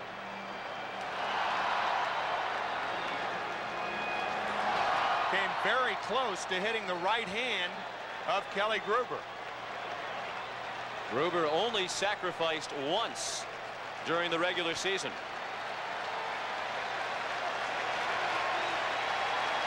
He also had a sacrifice in the American League Championship Series.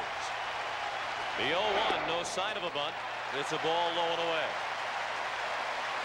Well, you have the hottest hitter on either club on deck. But if the bunt were successful and you're Bobby Cox, would you walk Borders to get to Manny Lee, who hit the ball hard the last time up? I think the answer to that question is yes. I don't know. I'm not too sure.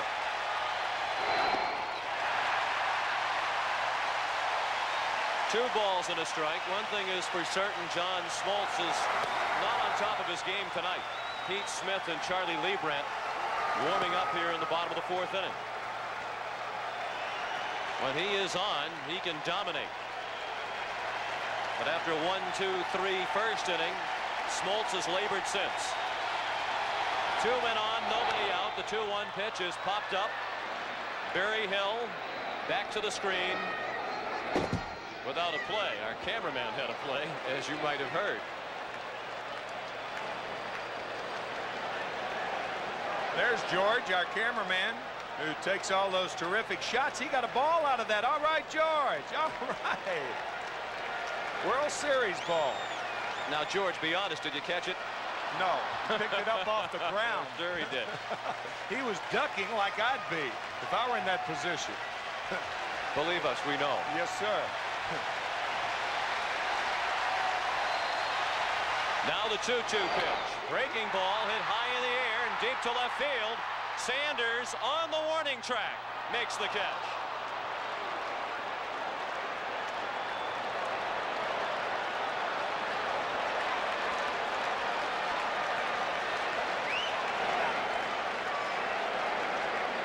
One out, and some anxious moments for John Smoltz and Braves fans everywhere.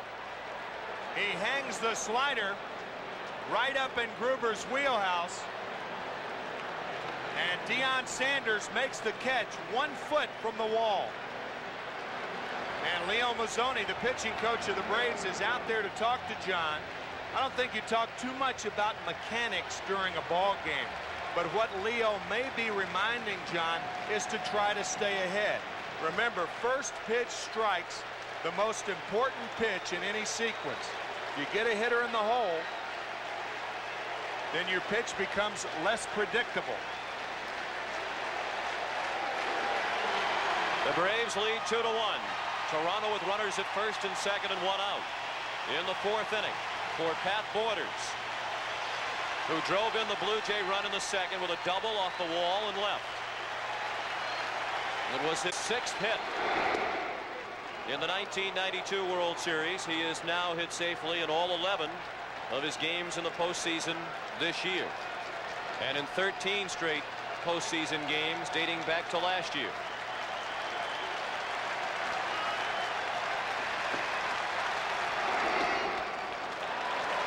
Again, Smoltz missed the mid of Berryhill. He had to move significantly to his left to field it. We've seen that a lot tonight. John Smoltz control off target. The 1-1 pitch. That one wasn't close. 2-1.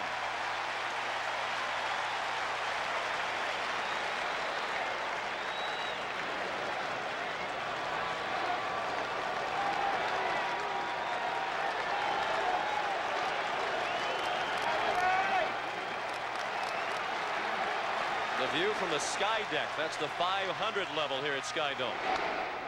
Borders off the end of the bat and foul. 2-2.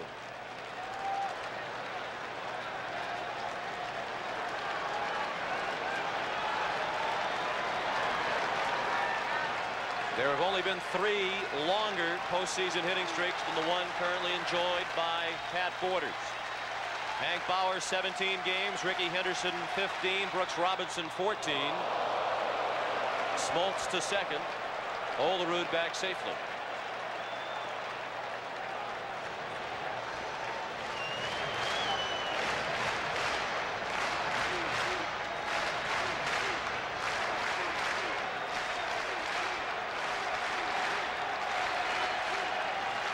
The 2-2 pitch. Through the middle, base hit. Olerud does not run very well. He's being waved in. Nixon's throw offline. 2-2 the score.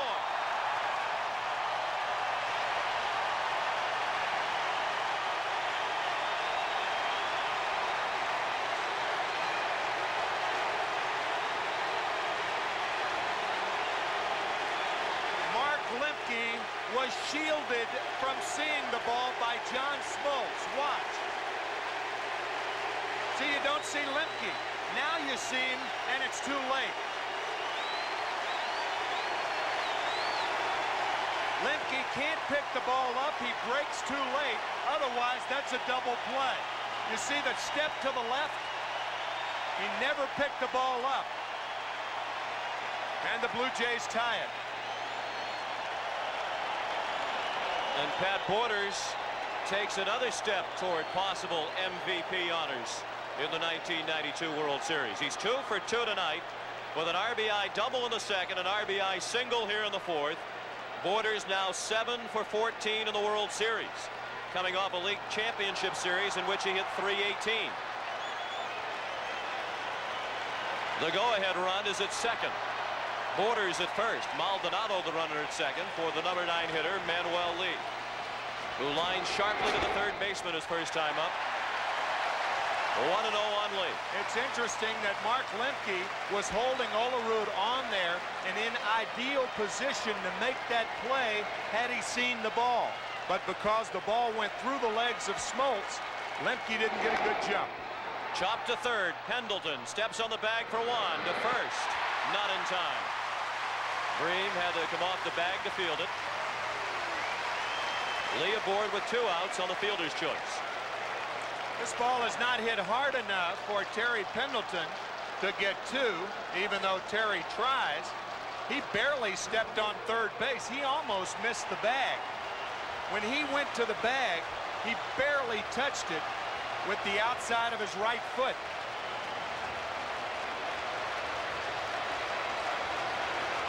I mean, that is very close. He almost missed the bag if he touched it. Looked like he did with the toe. With just barely. Close. Good thing he's a size 9. Devon White. Instead of a size 7. I'll tell you, he is very close to missing the bag right there.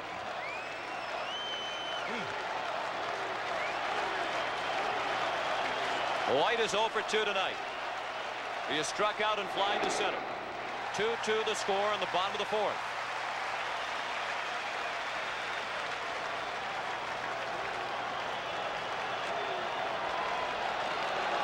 Smoltz has given up 4 hits tonight. He has walked 3.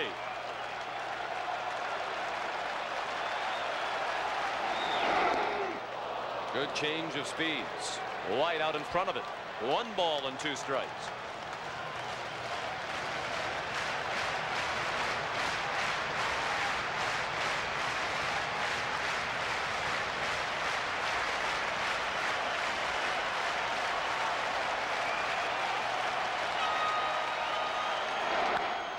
Hold foul, still 1. Maldonado at second. Porter's at second, rather, and Lee at first. Maldonado was erased at third on the force out. And now the 1-2. Check swing. Did he swing? Yes, says Mike Riley. That ends the inning. It's the 4th strikeout of the night for John Smoltz. After 4 innings, 2-2 the score. From Game 5, 1956. Gets the sign. 2 strikes and a ball to Mitchell with 2 away in the top of this 9th inning. Larson looks in. Here comes the pitch. Strike 3. A no-hitter, a perfect game for John Larson. The called 3rd strike on Dale Mitchell. Capped Don Larson's perfect game performance. Game 5, 1956. Yogi Berra was the catcher. The Atlanta catcher Damon Berryhill at the plate. He fouled out to the 3rd baseman Kelly Gruber his first time up. He's the first batter of the 5th inning in a 2-2 game. Yogi Berra, of course, number 8. The New York Yankees have 2 number 8s retired. Bill Dickey was number 8 and Yogi Berra was number 8.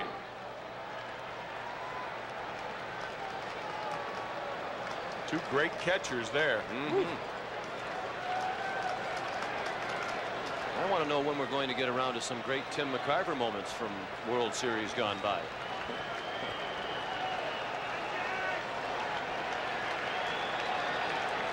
Jack Morris with the 2-1 pitch fouled away. If I'm not mistaken, he remained the last man to steal home in a World Series game. Yeah, but I mean, it was tainted. It was the back end of a double steal in Game 7 in '64. You know, and I mean, that's right, but it's you know, Mike Shannon was the lead runner. He stole second base. He kind of took Bobby Richardson out of the play. Could have walked home. Oh, you're so modest. No, I mean, really. Back end of a double, I mean, there are a lot of people in baseball who think that a back end of a double steal shouldn't be a stolen base. You're right. I'm one of them, so you're out of the books. I am too. Thank you. Not yet. Oh, sure. Downplay it yourself, but then when we take it away from you, you want to stay in there. That's right. I'm not going to be overly humble. The 2-2 to Berryhill. Lined foul.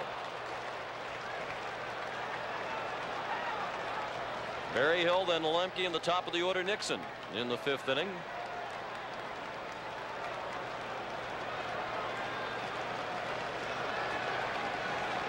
Berryhill in the series has spanned a total of 8 times through the first 4 games. Excuse me, Sean. That's the thing about the Braves. The guy who was in the biggest slump, Damon Berryhill, won the only game the Braves have won.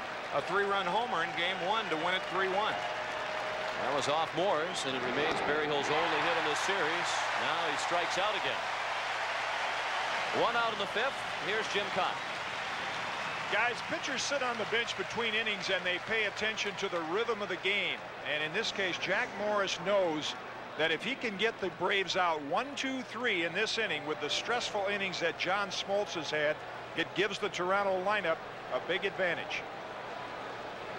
And they have the meat of their lineup coming up in the bottom of the 5th. Alomar, Carter, and Winfield. Alomar throws Lemke out. 2 down in the 5th. If you're just tuning in, this is how we got to 2-2. Terry Pendleton doubled in Otis Nixon, who had doubled, to give Atlanta a 1-0 lead in the top of the 1st. Pat Borders with a double in the bottom of the 2nd to drive in John Olerud, who had singled. 1-1 the score. The Braves out in front again on the first World Series home run in 1992 by David Justice. And Toronto tied it. Again, it was Borders with a single to knock in Olerud, who had singled. So it's 2-2 with 2 outs in the top of the 5th. Otis Nixon 1 for 2. Foul ball, and just barely. Almost identical to the double that Otis Nixon slapped down the left field line his first time up on the first pitch of this ball game. Bobby Cox is saying, how could that possibly be foul? All it has to do is go over the bag. It can go over the bag and land a foul and still be a fair ball. This ball actually hits about 8 feet in front of the bag, right on the line. But it's slicing toward left field. So if it hits on the line, actually about 4 feet in front of the bag. So if it's slicing, it would make sense that it's a good call. There's no way to keep a ball from slicing if you hit it that hard down the left field line as a left-handed batter. The 0-1. Just missed. 1 ball and 1 strike.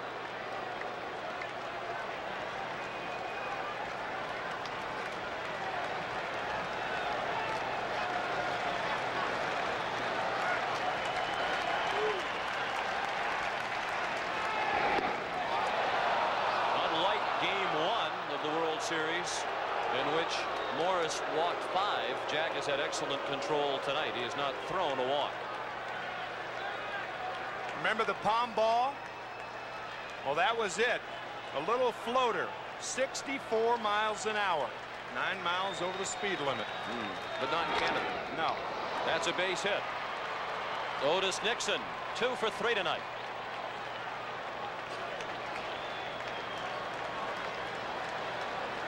It's funny how speed slows the game down. You'll see Morris throwing to first. You might see a pitch out here. There is no question that Nixon's going to be running. The question is, which pitch? Otis stole 3rd back in the 1st inning following his double.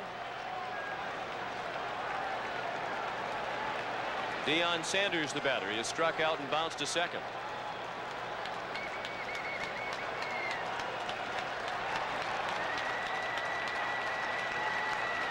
Pat Borders has also thrown out a runner tonight. He nailed Blauser trying to steal. That ended the 4th inning, but Toronto has given up 28 stolen bases in this postseason. That's a record. They've only thrown out 4 would-be base stealers. Nixon off, and the pitch gets away from Borders. Otis slid into 2nd, so that's as far as he will go. Lee went to the bag and covered as if the throw were coming. Nixon slid into 2nd, and he has the stolen base, his 2nd of the night and 5th of the World Series. A pitcher has to give a catcher a ball about chest high right in the middle of the protector when he's pitching out. This is a pitch out, but it was a pitch up by Morris, and it got by Borders, and Nixon has his 5th stolen base of the series and 2nd of the ball game. And once again, the Braves have a runner in scoring position. Nixon the go-ahead run with 2 down in the 5th. Cue shot off the end of the bat of Sanders. 1 ball and 1 strike. Borders out to the mound to chat with Morris as Deion waits.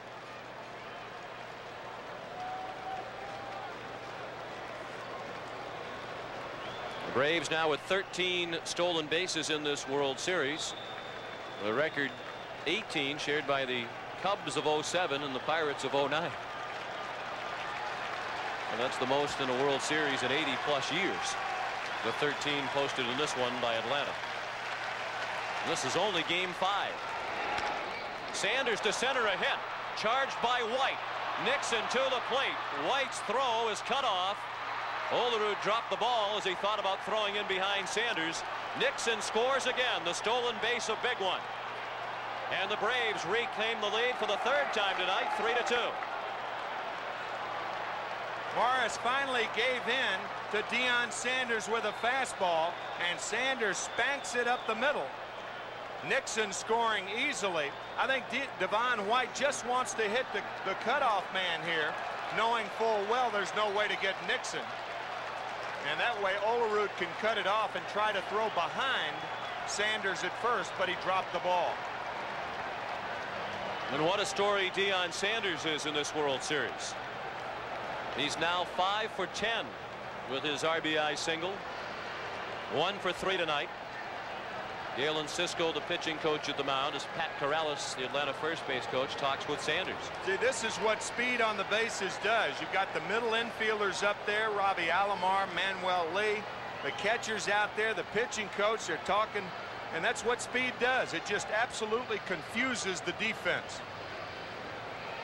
Otis Nixon has done it twice. David Wells, the left-hander, Todd Stottlemyre, the right-hander.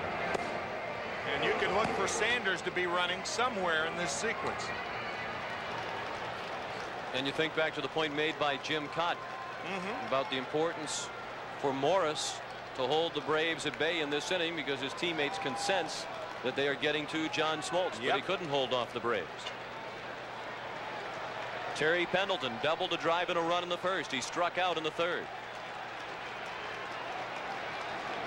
Sanders is not running on the first pitch. That's a fair ball. Just like his double in the first inning. It's touched by a fan. And Sanders will be sent back to third. That is a tough break for the Braves, and I think Bobby Cox will argue about this. If in the judgment of the umpires, they think that Deion Sanders with that tremendous speed can score on the ball, then an umpire can award Sanders home plate and make it a run. You don't know what the ball's going to do. Is it going to hug the wall? Is it going to hit the wall and bounce out? And I think Bobby Cox has a good argument right here. Deion Sanders looking back to see if it was fair. It was fair, and it was touched by a fan. Now, what's this ball going to do? Is it going to kick out? Is it going to hug the wall? You don't know. Tim, if Deion Sanders doesn't score on this play, there isn't a man in baseball who scores on this play. That's right. And he's off with 2 outs because it's the crack of the bat. If they're not going to allow him to score, they could never send any runner around in this situation. Deion Sanders looking back unnecessarily. Why is he looking back twice? Let the umpire be the umpire. All you should do is take off for third and pick up the third base coach.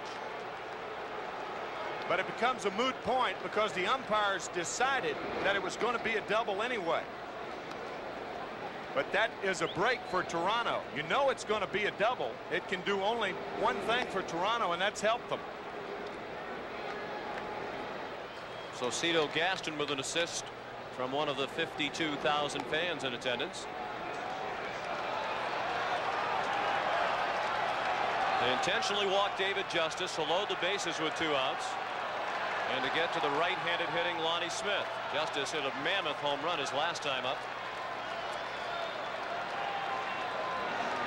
3-2 Atlanta. Braves led 1-0, then it was 1-1. They led 2-1, then it was 2-2. Now it's 3-2. Deion Sanders at third. Terry Pendleton at second. David Justice at first with 2 outs. Morris will work from the windup. Smith is 0 for 2. One of the interesting things about the Sanders looking twice at the ball, if he runs hard to third base, that could change the umpire's decision as to whether he could score or not. But he conceded that he was going to third, and when the fan touched the ball, the umpire saw where Sanders was and said he couldn't score. So the umpires were right, but Deion was wrong right there by looking twice. A ball and a strike on Smith. He has twice flied to right.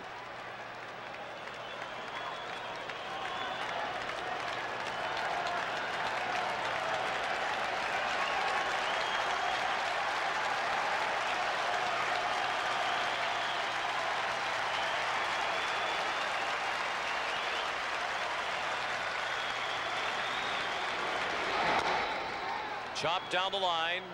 Gruber. It's a foul ball. Gruber turned around to look at third base umpire Mike Riley, but between the plate and the bag, it's the call of the home plate umpire, in this instance Bob Davidson. You can see Mike Riley in your screen. See, he does not make a call until home plate umpire Bob Davidson makes a call, throwing both hands up, and then Riley makes the call. Between home plate and the third base bag, it's the home plate umpire's call, and once it's over the bag, It goes to the third base umpire.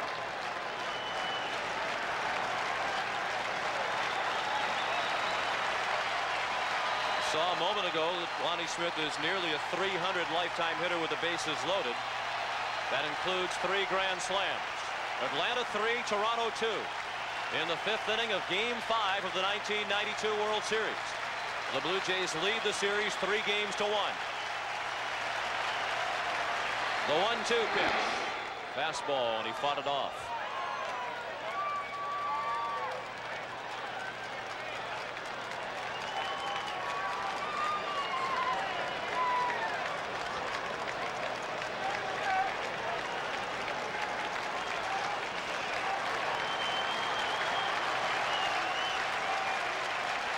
And the pitches starting to add up for Jack Morris. This will be number 81. 24th of this inning.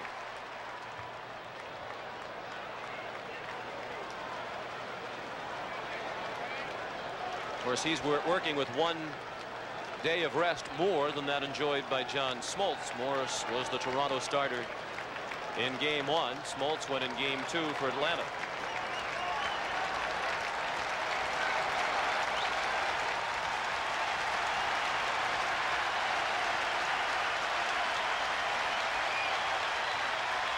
Another 1-2 pitch. High in the air and well hit to right field. Carter to the wall. Grand slam, Lonnie Smith.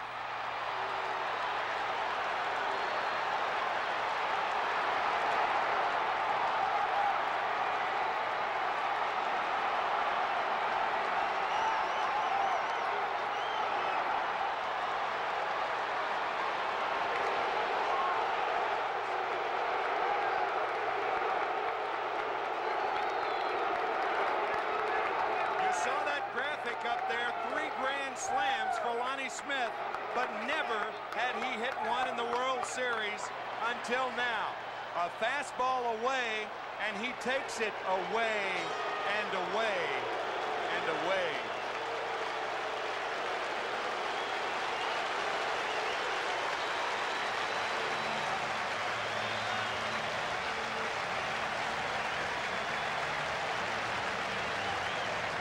To Atlanta. We're back in just a moment. David Wells on in relief of Jack Morris, and his first pitch is a breaking ball for a strike to Sid Bream. Well, undoubtedly a lot of folks in Georgia were doing what Marvin Freeman and Javier Lopez were doing when that ball cleared the fence. Oh, what a great shot. Oh, man. A lot of people around Canada were doing what Joe Carter did.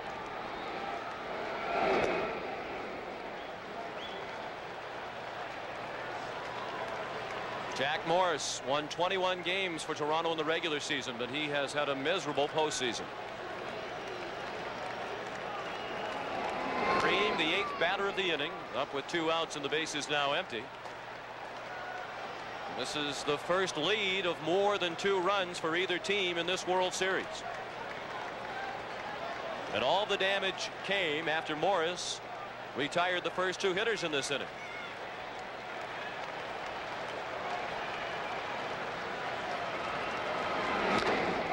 Wells, a big part of this Toronto bullpen that is unscored upon through 9 innings collectively. Bobby Cox calls Lonnie Smith the toughest, most fearless player that has ever played for him.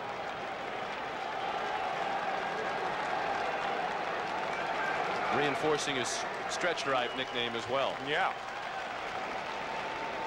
The 1-2. Lee out. Maldonado in.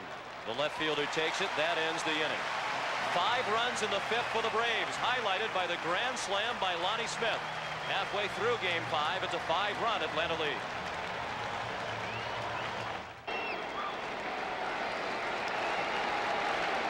The first pitch of the bottom of the 5th. A fastball for ball 1 to Roberto Alomar. He has bounced to short and walked. Blue Jays batting, facing a 5-run deficit. They're down 7-2. 5 runs in the 5th for Atlanta. 4 of them on the grand slam by Lonnie Smith. It's the first grand slam in World Series play since 1988 when Oakland's Jose Canseco hit one off the Dodgers' Tim Belcher in game 1. 2 balls and 2 strikes on Roberto Alomar. Joe Carter and Dave Winfield to follow.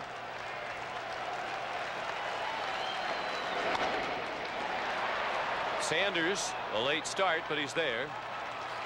1 out. Join us Sunday for NFL action here on CBS Sports. Washington and Minnesota head our 1 o'clock lineup, while some of you will see Dallas and the Los Angeles Raiders at 4. It all starts with the NFL today at 12:30 Eastern, the last word before kickoff. 1 out in the Toronto 5th.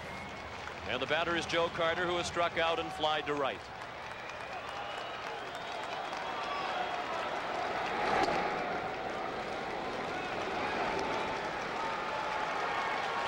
Jack Morris in 4 starts in this 1992 postseason with an earned run average now of 7.43. He has pitched 23 innings in the postseason this year and has allowed 19 runs, all earned, 7 of those tonight. 6 home runs in 23 innings allowed by Morris in the playoffs and World Series this year. And if the Braves do win, the guy sitting to the right of Jack Morris will be the starter on Saturday night against Steve Avery of the Braves. There he is, David Cone. Carter with a high fly ball in shallow left center. Sanders and Nixon come together, and Sanders made the catch. And he points to himself as if to say to Otis Nixon, hey, that's my ball.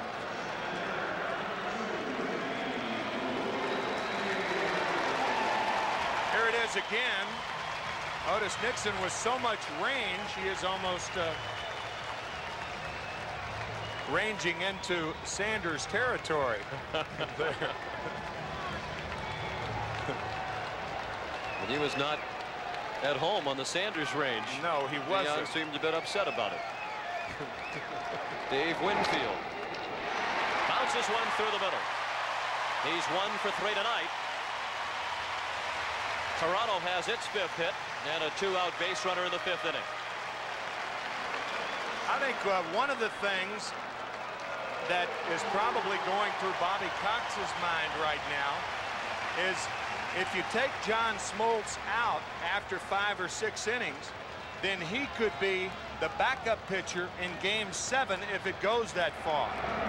But if you take Smoltz out, do you leave it up to a bullpen that has in a lot of ways been unsuccessful, especially in the series? I think Jim Leland said in a similar situation in the playoffs with Tim Wakefield that you have to win this game and you have to give yourself your best chance to win this game, and at the moment that means keeping John Smoltz in.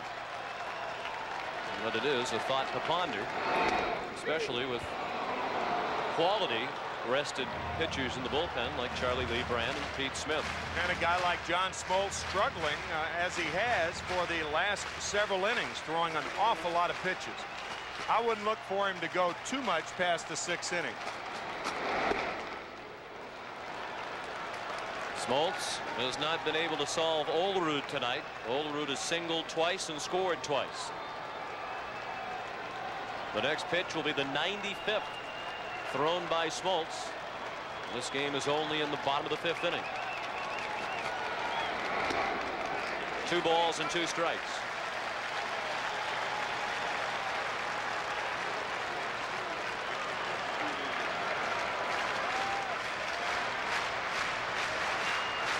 Olerud with 4 consecutive hits dating back to last night. World Series record, Billy Hatcher had 7 straight in 1990. And Thurman Munson with 6 straight in 76, and then his first at bat in 77.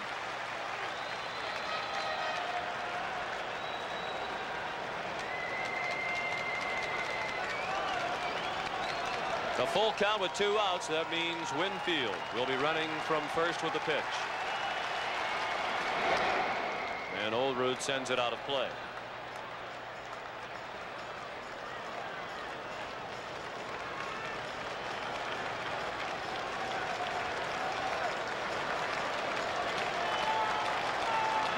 Atlanta 7, Toronto 2 in the bottom of the 5th inning in Game 5.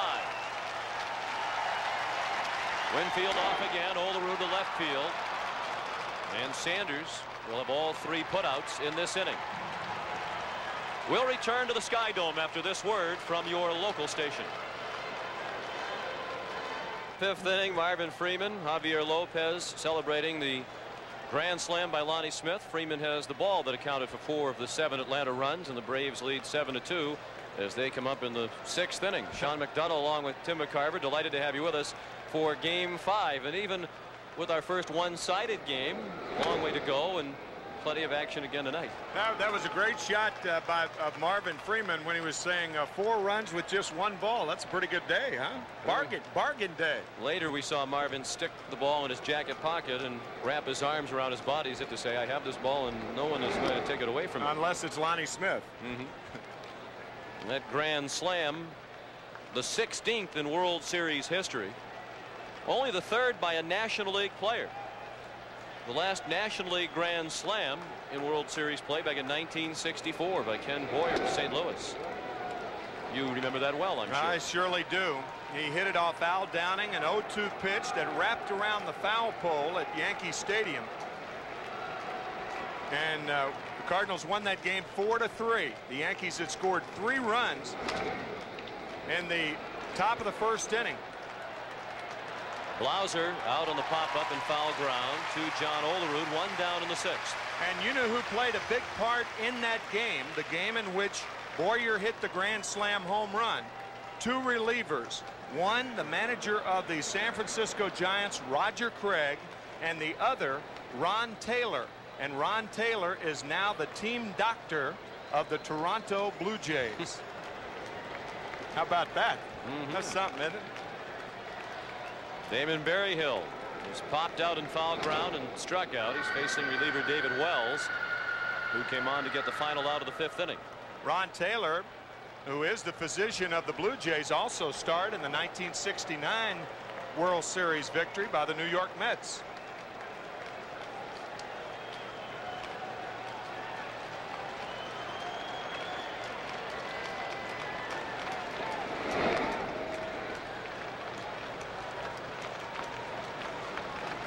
A ball and a strike on Damon Berryhill.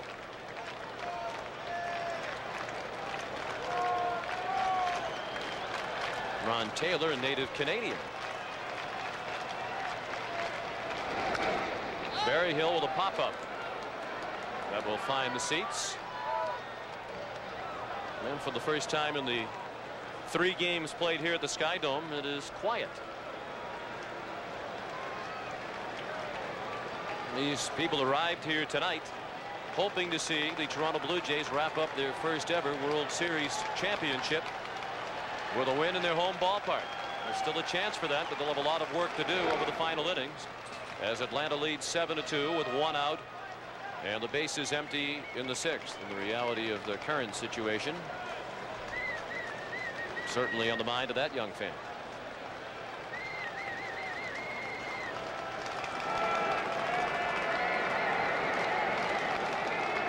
David Cohn charting the game in case it goes to Game 6.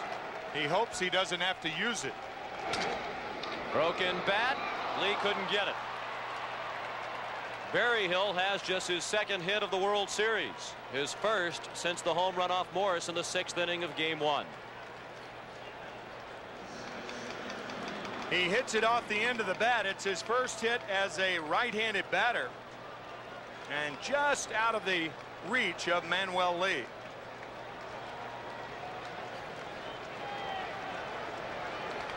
John Olerud holding Berryhill on at first. Berryhill, a very slow runner. Lemke with the penchant of hitting the ball the other way. I wouldn't hold him on here.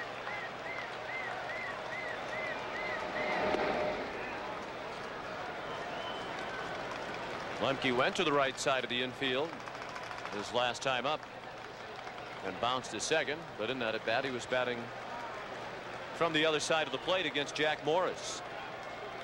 That ground out by Lemke, the last out recorded by Jack Morris. The next 5 Braves all reached and all 5 of them scored. Routine fly to shallow center.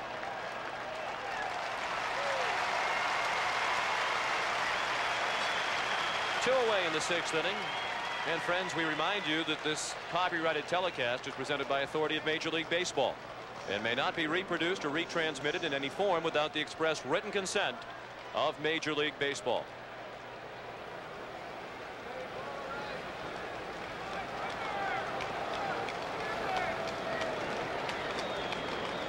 Otis Nixon, a standout tonight for the Braves, 2 for 3. And he has scored 2 runs. Otis has also stolen 2 bases after a double and a single.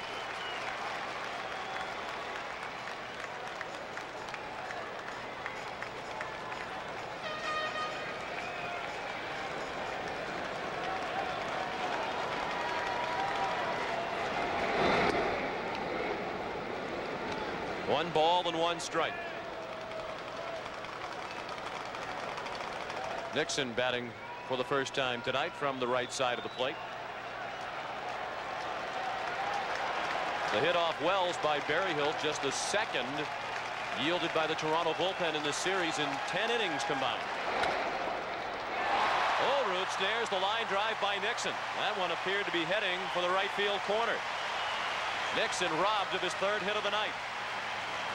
We go to the bottom of the 6th. The Braves 7 and the Blue Jays 2.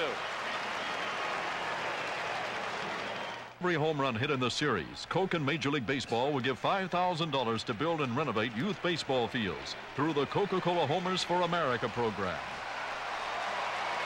And perhaps there's a bonus for a grand slam. We'll have to find out if there is. Lonnie Smith will make that an even larger contribution tonight. It really ought to be. It's a rare feat. Sure they should. Coca-Cola is a generous company. Well, if Atlanta wins, we'll be down there about 1 o'clock tomorrow, so you can traipse on over to the Coca-Cola company. That's where the headquarters are, and talk to them about that. I'll be resting. Maybe we'll get some free samples. 0-2 the count on Maldonado, who has walked twice. 52,268 here in all different types of outfits. It's the 2nd largest crowd ever at the Sky Dome for a baseball game. They had 114 more folks here last summer when Toronto hosted the All-Star game. 52,268 the attendance for Game 5. And what a future for the city of Atlanta, who will be hosting the Summer Olympics in 1996. They wrested that honor away from the city of Toronto. To right field, Justice only a couple of steps back. 1 out.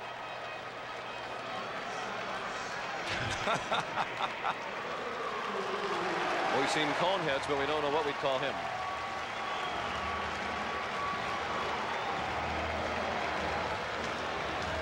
Kelly Gruber is struck out and fly to left.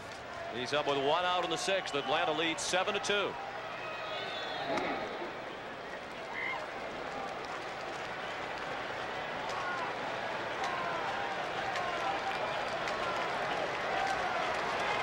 Gruber at the plate, Borders on deck. Excellent pitch by Smoltz outside part of the plate at the knees.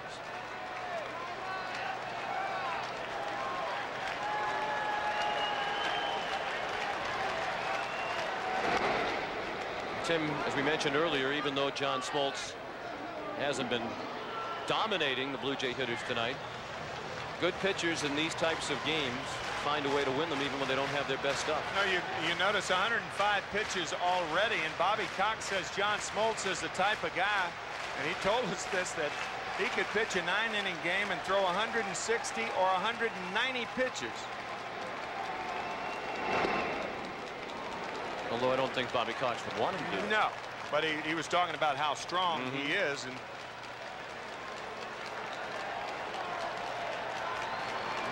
2-2 pitch. Fouled away.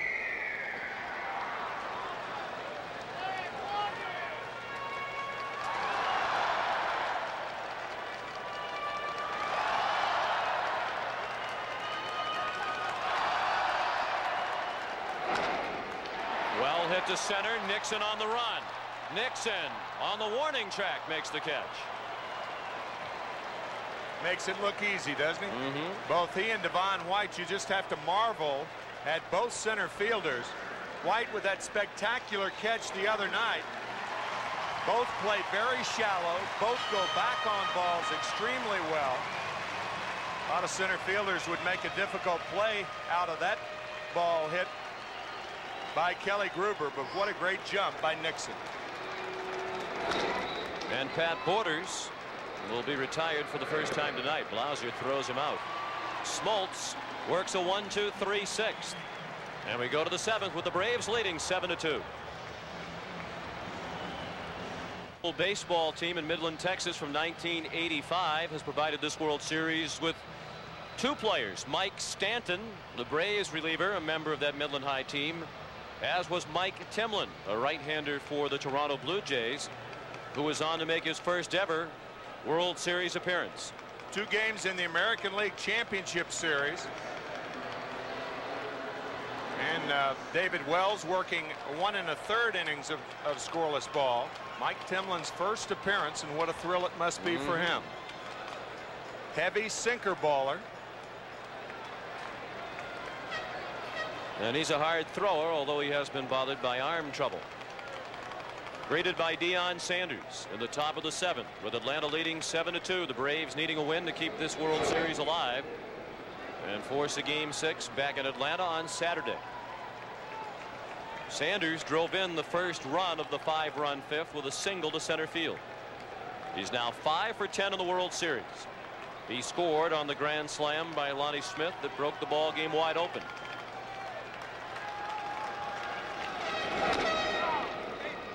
Mike Timlin is 26 years old and a big fella, 6'4", 210 pounds. Can you guess where he's from? Midland, Texas. Can't slip anything by you.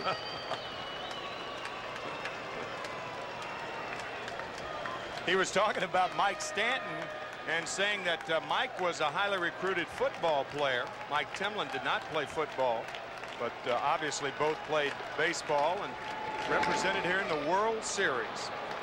Sanders to center. White the catch.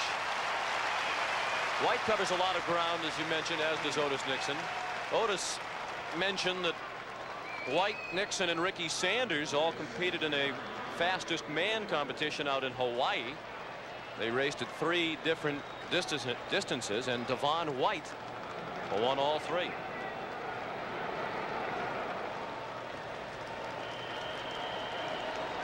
Well, Nixon took kind of a shot at White in the paper, I thought, this morning when he said it doesn't seem to help him steal bases very well. Timlin in with strike 1 to Pendleton as Timlin's former high school teammate Mike Stanton looks on.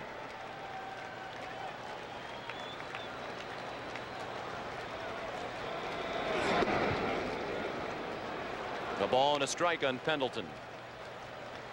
He is starting to produce for the Atlanta Braves. 2 for 3 tonight, 2 doubles, an RBI, and a run scored.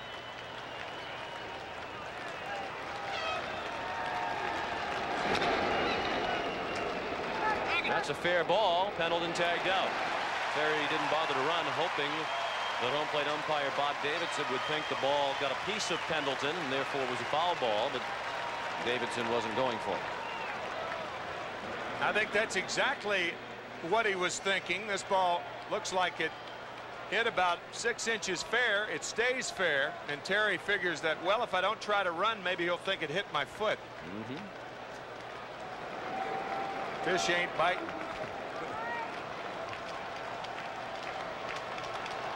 Now David Justice. He's 1 for 2. He had a tremendous home run, a solo shot in the 4th inning off Jack Morris. Was intentionally walked to load the bases, a move that backfired when Lonnie Smith followed with the grand slam. That was in the 5th inning. As Tim mentioned earlier, the Atlanta 3, 4, and 5 hitters came into tonight's Game 5 without an extra base hit from any of the 3 of them over the first 4 games. Well, tonight Pendleton, Justice, and Smith have combined for 4 extra base hits. 2 doubles by Pendleton, the Justice homer, and the Smith grand slam. Alomar throws Justice out. Timlin works a 1-2-3-7. Stretch time. at the Sky Dome. 7-2 Atlanta. The biggest inning in this series to date, the 5-run Atlanta fifth. The difference in this ball game as we go to the bottom of the 7th. The Braves leading 7-2. John Smoltz has gone all the way for Atlanta. He's retired the last 4 Blue Jay hitters in a row. Manuel Lee starts the Toronto 7th by taking a ball high and away. He is 0 for 2 tonight, and now 1 for 14 in the World Series. Lee, then the top of the order, White and Alomar. That's low, 2-0. Mike Stanton from Midland, Texas. And Pete Smith of Burlington, Massachusetts, warming up in the bullpen. See how retentive I am? 2-1 now on Lee.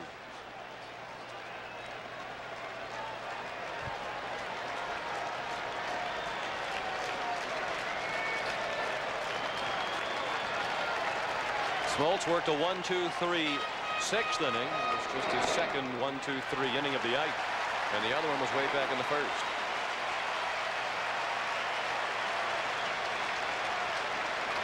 John's up to 113 pitches, giving himself a little pep talk as he delivers the 3-1. That's high for ball 4. Once again, here's Jim Cott. Well, Tim, you remember when we played in the National League without the designated hitter, how managers would love number 8 hitters that would get 2-out hits to get the pitcher to the plate and get him out of the way. Now, when you look at this game, 7 runs, 10 hits for the Braves, I think of a 2-out hit, and I don't know that there's a bigger 2-out hit in this game than Otis Nixon. It gave John Smoltz just the breather that he needed. These last 2 innings, it's been like he's 20 pounds lighter. And then Nixon stole second. Sanders drove him in. Pendleton doubled, and after the intentional walk, Lonnie Smith put some icing on the cake that could send Atlanta into Game 6 on Saturday with a grand slam home run, and that looks like it's going to be all for John Smoltz as Bobby Cox visits. Well, you may ask him how he feels. Nope, he's going to make a move. He's going to go to the left-hander Mike Stanton.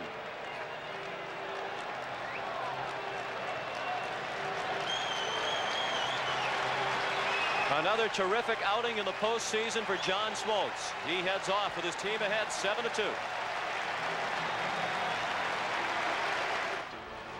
John Smoltz trying to boost his postseason record to 5-0 if the Braves can hang on and win this one. So now we have 2 pitchers from the 1985 Midland, Texas high school baseball team in this game at the same time. Timlin, the active pitcher of the moment for Toronto, and Mike Stanton has come on for Atlanta. Stanton has just been brilliant in his 2 World Series. With runners in scoring position, he has retired 17 consecutive batters over a 2-year period, and that is a record. And that has left us wondering occasionally in this series why he hasn't been the man in there in some of the key spots for the Atlanta bullpen. Should say that's a record for a relief pitcher. The all-time record held by Allie Reynolds. 22 guys retired with runners in scoring position over a 2-year period in the early 50s. Blue Jay fans trying to help their team back into the ball game. They're down by 5 and have the lead man on in the 7th inning. Devon White at the plate, 0 for 3 tonight.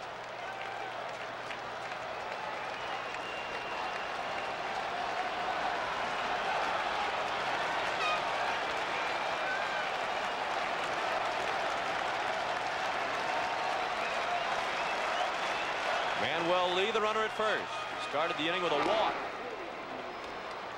Jim? Yeah, I think Bobby Cox got just what he wanted out of John Smoltz. He could not draw this game up any better. Now he goes to Mike Stanton. Tim talked about his impressive World Series performance. The one drawback with Stanton has been his control, but now with a 5-run lead, you're a little more relaxed. Should be able to throw strikes, and I think Cox is saying, if my bullpen can't hold this, we don't deserve it. The ball and 2 strikes on White. He'll be followed by Roberto Alomar.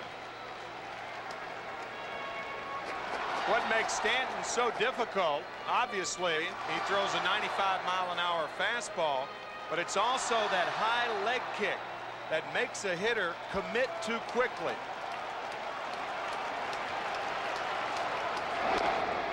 Chop to third. Pendleton gets Lee. Lemke couldn't turn the double play.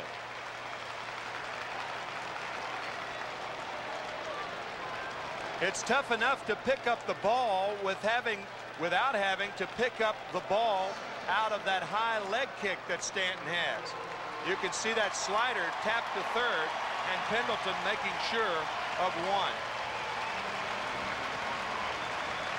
What hitters like, they like pitchers who take a nice, comfortable windup or work comfortably from the stretch so they can see the ball. It's very difficult to pick it up when you have a pitcher with that high leg kick like Mike Stanton. Alomar hits a double play ball. Lemke to Blauser, and they turn it with ease. 4-6-3. That ends the inning.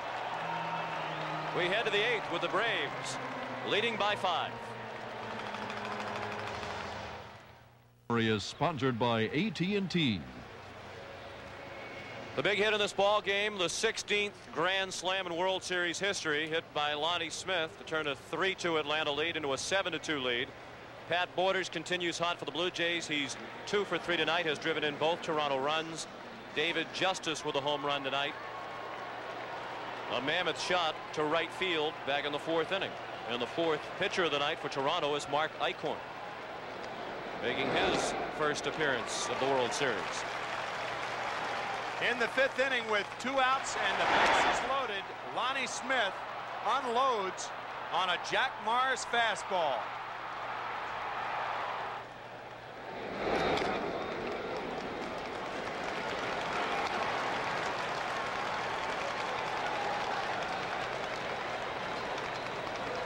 And that's where it landed. They're still happy.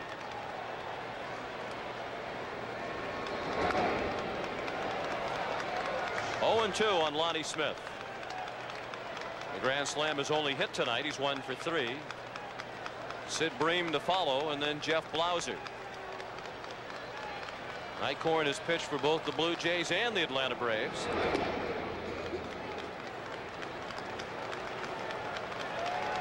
Big reason why the Braves were behind in the series 3-1, are behind 3-1.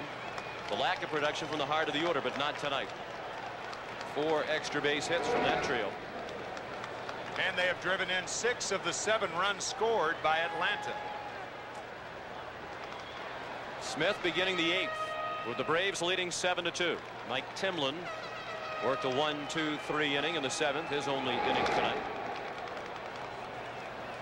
The Toronto bullpen is still unscored upon now in 11 1/3 innings. And over that time, they've allowed a combined total of only 2 hits.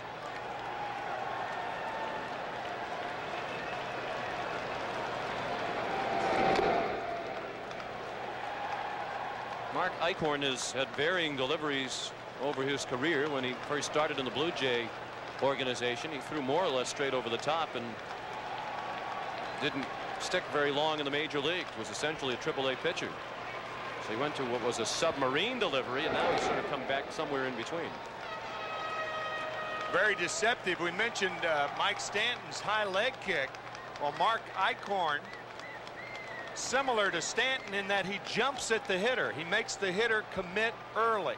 Stu Miller used to do that with a little head jerk. See that way that Eichhorn comes off the mound. Anything that you can do to make a hitter commit too early is in favor of the pitcher, because the 2 elements of good hitting is to wait and to have quick hands.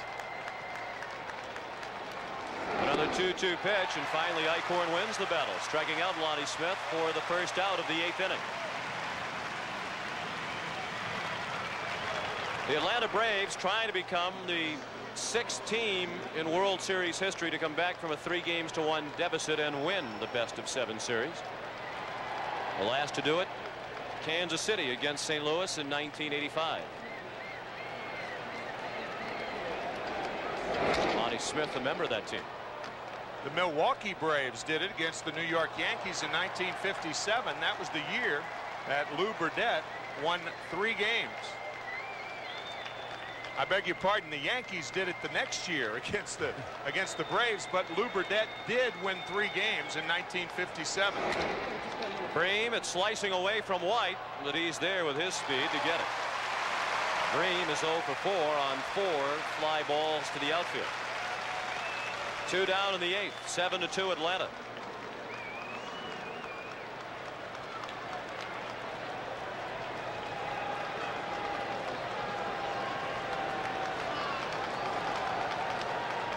And the batter is Jeff Blauser.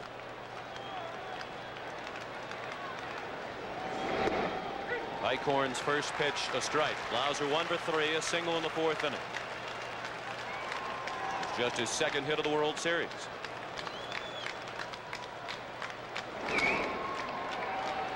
Alomar a long way to his left to throw him out.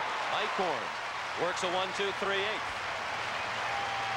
We go to the bottom of the 8th. The Braves 7 and the Blue Jays 2. Moment ever from Game 5, 1964. Pitch, there goes Groth. There's a drive way back. It might be out of here. It could be. It is a home run. Tim McCarver being congratulated by everybody. A long drive into the lower section in right field. Give me a high five. Congratulated by everybody but you. I was only 2 years old then. That was a very, very big moment for me. It's nice of Bob Deacus to show that. Very nice. The 10th inning. You give the win to your battery mate Bob Gibson for his 10-inning effort against Mel Stottlemyre and the Yankees. Joe Carter stings the first pitch of the 8th into center field. He's 1 for 4 tonight. Blue Jays down by 5 as they bat against Mike Stanton here in the 8th inning. Mike Stanton with a fastball away, and Joe Carter greets him rudely.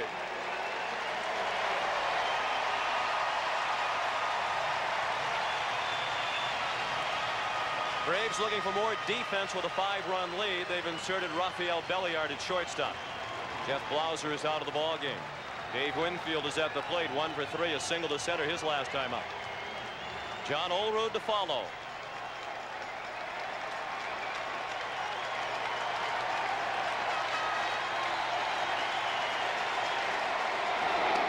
Winfield takes a strike.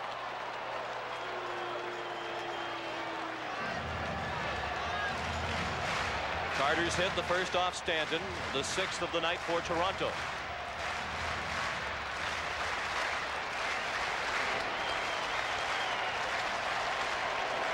Carter running with the pitch. It's a ball. Berryhill does not try the throw.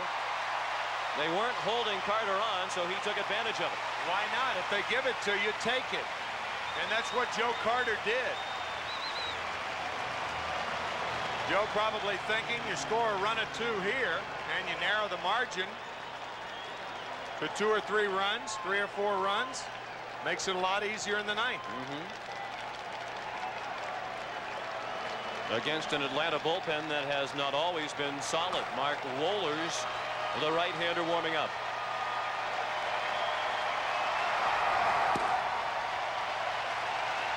One and one on Winfield. Carter at second with nobody out. Big swing and a foul out of play.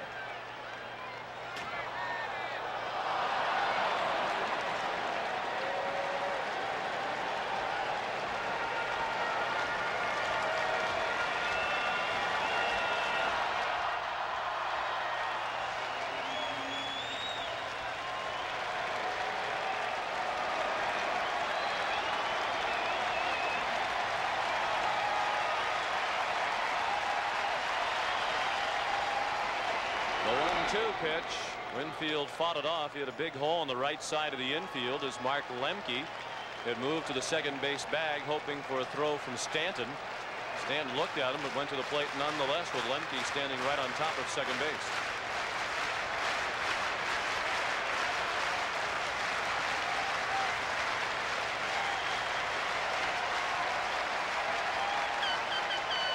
Another 1-2 pitch. High and away. Stanton is 25 years old. And he has not given up a hit with a runner in scoring position in his postseason career. Ed Sprague has moved into the on-deck circle to hit for John Olerud. Now the 2-2. He struck him out. With the pitch high and away, Winfield couldn't lay off it. That's the first out of the 8th inning and the first strikeout tonight for Mike Stanton. Ball clearly out of the strike zone. But with 2 strikes, Winfield swinging futilely.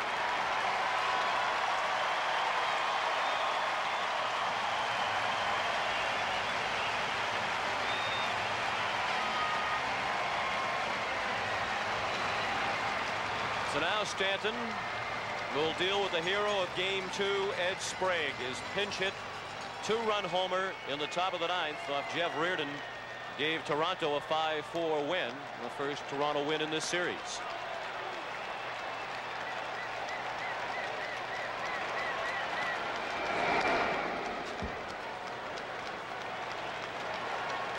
Game 2 off Jeff Reardon on the first pitch.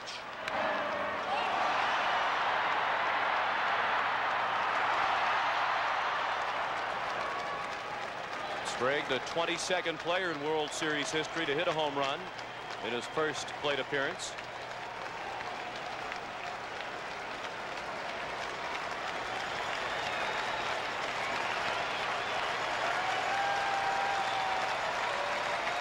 The 0-1 pitch with Carter running. Joe says, you let me steal second.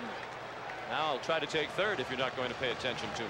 There's a big difference, however, with the first baseman playing behind you and you trying to steal third. You better make sure you make it, because if you don't, it's a terrible play. Joe thought he had a terrific jump there, and I guess he did, but if he gets thrown out there, he looks awfully bad.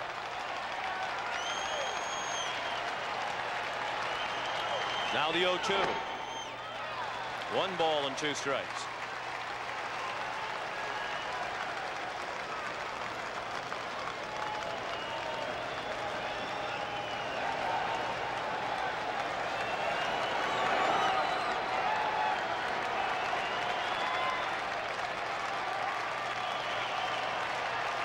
Seven to 2 Atlanta in the bottom of the 8th. Sprague with a high fly ball to right. Justice drifts back, and just in front of the track he makes the catch. Carter heading for third. Justice with a good throw, but it's just a bit late. 2 down and a runner at third in the 8th inning. If Atlanta wins tonight, we hope you'll join us Saturday night for Game 6 of the World Series. 8:30 Eastern time, our airtime. David Cohn would be the pitcher for Toronto, while Steve Avery would go for Atlanta. Again, our CBS Sports coverage of Game 6, if necessary, begins at 8:30 Eastern time.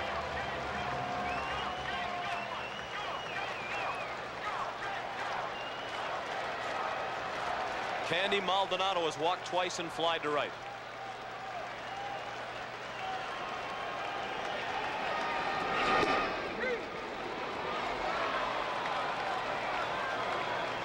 One strike on Maldonado. Like Dave Winfield, the Toronto Blue Jays have to offer Candy Maldonado salary arbitration within 2 days after the end of the World Series, where he becomes a free agent. Very late on the fastball was Maldonado. It's 0-2. That'll be a tough decision for Toronto. They have a bunch of free agents. Their payroll already very high. They're going to have to spend some money if they're going to keep Winfield and Carter and Manuel Lee. You spend big money to keep Maldonado around when you have Derek Bell waiting to find a place to play. You also have Jimmy Key and David Cohn to consider. Tom Henke, another Blue Jay free agent in the offseason. Jimmy Key said that's what made last night's performance that much more special for him. He realized as he was coming off the mound to that Thunder standing ovation that might well have been his last performance in a Toronto uniform. Been a member of the Blue Jays since 1984. Last night was certainly his proudest moment. Chopped off the plate. Pendleton looked like he had trouble finding it. Perhaps he lost it in the lights that are low here at Sky Dome. The Blue Jays threaten but do not score, and as we go to the ninth, Atlanta continues to enjoy a 5-run lead. Still a 5-run lead for the Atlanta Braves as we go to the ninth inning in Game 5 of the 1992 World Series. A couple of changes for Toronto. Ed Sprague remains in the ball game. He's the first baseman, having hit for John Olerud in the bottom of the 8th. And the new pitcher for the Blue Jays, the 5th Toronto hurler of the night, is Todd Stottlemyre. The Toronto Blue Jays bullpen has just been almost perfect. They have worked 12 1/3 innings in this World Series. They've given up no runs and 2 hits in 12 1/3 innings. And Stottlemyre has been a part of that. And not many remain in the bullpen. Tom Henke and Dwayne Ward, the 2 big guns out of that bullpen. Not needed at the moment with their team down by 5. Ward with 2 wins in this series and Henke with 2 saves. Stottlemyre greeted by Damon Berryhill, who's 1 for 3, a single to center in the 6th inning.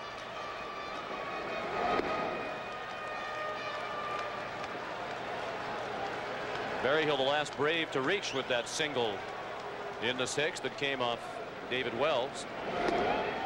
He retired the next 2 hitters. Then Timlin retired all 3 he faced in the 7th, and Eichhorn set down 3 in a row last inning. All 7 runs off the starter Jack Morris, who lasted only 4 2/3.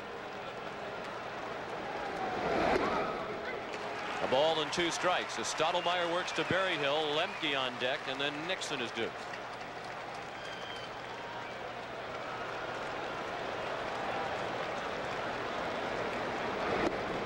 Two and 2.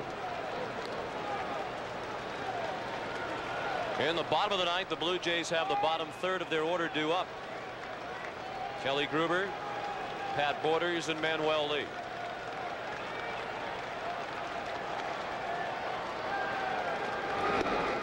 Struck him out. Berryhill has fanned twice tonight and now 10 times in 5 games in this series. Todd Stottlemyre, a very hard thrower. We mentioned his dad, Mel Stottlemyre, who pitched in the 1964 World Series for the Yankees. So Todd and Mel becoming the 2nd father and son pitching combination to work in the World Series. The others, Jim Bagby and his son, Jim Bagby Jr. Now, was your home run that we saw off Mel Stottlemyre? No, it's off Pete Mickelson. That's well struck and a base hit for Lemke. Lemke's 2 for 4 tonight.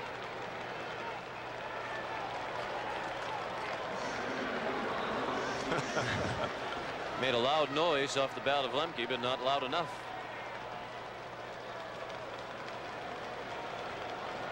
Lemke at first with 1 down in the top of the 9th. The Braves lead 7-2. That was their 11th hit.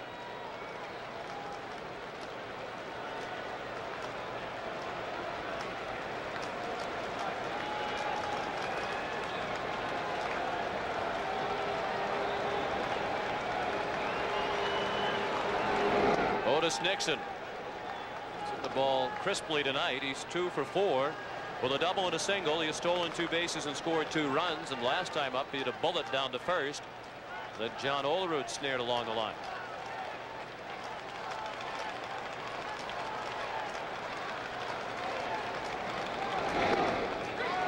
Stottlemyre took a little off that one and got it over. A ball and a strike on Nixon. Baseball has always amazed me about how frenetic it can be at times. That 5th inning when the Braves exploded for 5 runs with 2 outs. Up the middle, base hit. And the last 3 innings, very calm, back to a rhythmic pace. There's a big gap in between what happened in the 5th inning and what has happened over the last 3 innings. Otis Nixon has settled into a rhythm tonight. 3 for 5. He now has 6 hits in the series. Deion Sanders up with 2 men on and 1 out. Braves trying to build on a 5-run lead. Sanders 1 for 4 with an RBI single to center in the 5th inning. He also scored in the 5th on the grand slam by Lonnie Smith. If you're just tuning in, that was the big hit in the ball game. These two teams played ping pong for the first 5 innings. Atlanta jumped ahead 1-0 with a run in the first. The Blue Jays tied it with a run in the second. Atlanta scored a run in the 4th to make it 2-1, but the Jays scored 1 in the bottom of that inning. But then 5 runs in the 5th. The last 4 on the grand slam by the man in the middle of that picture, Lonnie Smith. Well, maybe the Atlanta Braves attribute it to the cast that was removed off the right leg of Greg Olson last Monday. When he had that cast on, Greg was saying that the players were rubbing the cast for good luck in Game 7 of the NLCS. And it worked. Greg is out of the cast. Now he's the regular catcher for the Atlanta Braves, and there's the cast. And what a cast the Atlanta Braves have had tonight playing for them on the field. The entire cast signed the cast. Looks like something out of a museum. Yeah, a cast museum. The House of Wax.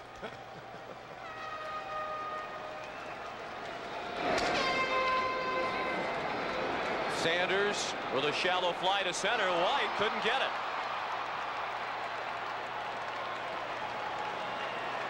Looked like he kind of ambled in. Perhaps he was trying to decoy the runners. But Sanders has a smile as he has his 2nd hit of the night. I don't think he picked the ball up. And if Deion Sanders, you can see him looking up right there. He didn't see it. No.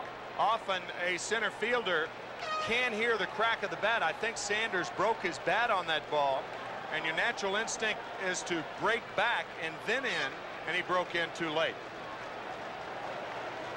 3 straight singles have loaded the bases with 1 out of the 9th for Atlanta against Todd Stottlemyre.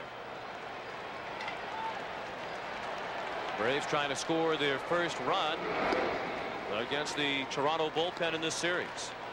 Terry Pendleton is 2 for 4 tonight with a couple of doubles, almost identical doubles, right along the right field line.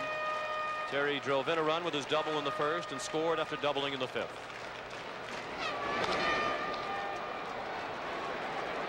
Maldonado with Lemke tagging. Lemke will try it. Maldonado's throw to Borders on the fly, and Lemke is out. Great throw by Candy Maldonado all the way to the plate in the air, and Borders was waiting for Mark Lemke. This is the 3rd assist for Candy Maldonado in postseason play. Fine throw to nail Lemke. We head to the bottom of the 9th. The Braves still up by 5. Jays are to win their first World Championship on their home turf tonight. They'll need to match that 5 spot put on the board by Atlanta in the 5th inning. They need 5 to tie and 6 to win in the bottom of the 9th against Mike Stanton. Kelly Gruber leads off 1-0 the count. 2-0 the count. Here was that tag play to end the top of the 9th inning. Sometimes catchers have to make that slap tag with the ball in the glove. The catcher's not designed to make that play, but that was his only choice. Stanton throwing hard. Perhaps too hard. You saw Berryhill gesturing to him to calm down a bit. 3-0 the count on Gruber. Borders on deck, and then Manuel Lee is scheduled. Strike over the inside part of the plate.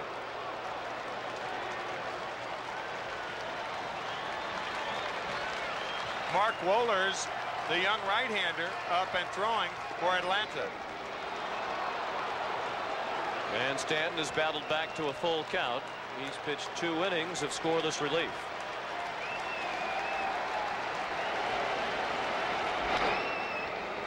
Still 3-2.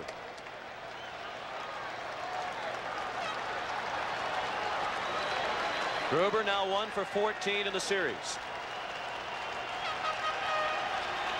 Bobby Cox's Chargers 3 outs away from forcing Game 6. And by winning tonight, they would send the World Series back to Atlanta for Game 6. and Game 7 if necessary. Game 6 Saturday night right here on CBS. Nixon, 1 out.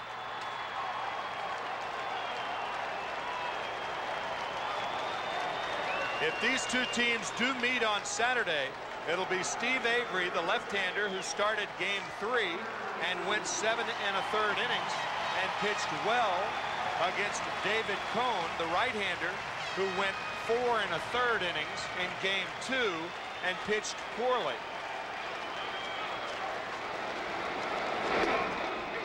Popping fastball from Stanton to Pat Borders.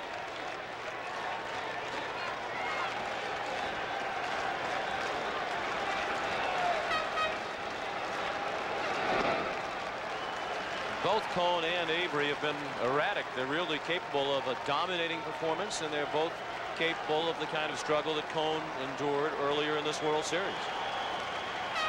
Avery had an outing in the League Championship Series against Pittsburgh in which he lasted only 1/3 of an inning. But he was hit. That's the big difference between the two. David Cone has had control problems this year, walking 111 during the regular season. And I think that is primarily the difference in the two pitchers. If the Toronto Blue Jays get to Avery, they're going to have to hit him. But there is a chance for David Cone to be wild. And that was one of his problems in Game 2, his first appearance. The 3-1 to Borders is a strike at the knees. But you're right, either pitcher could be dominating.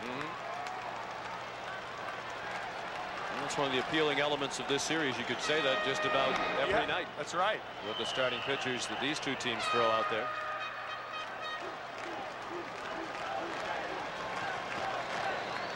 There will have to be a lot of magic in that rally cap if the Blue Jays are going to pull this one out.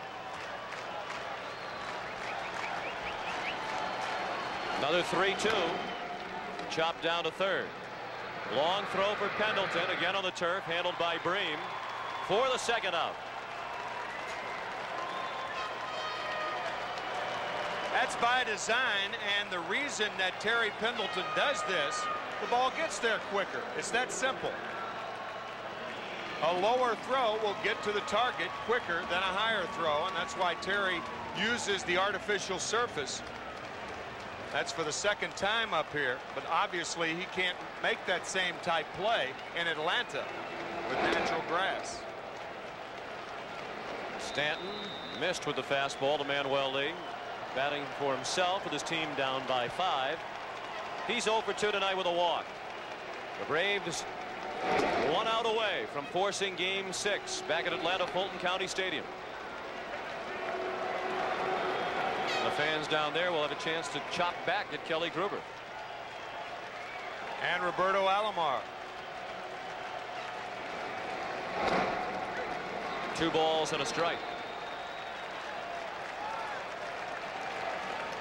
Perhaps it is the lucky cast of Greg Olson that propelled Atlanta to this apparent victory tonight.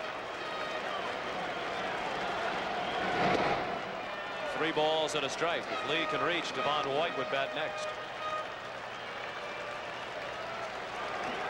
And Robbie Alomar would move into the on-deck circle.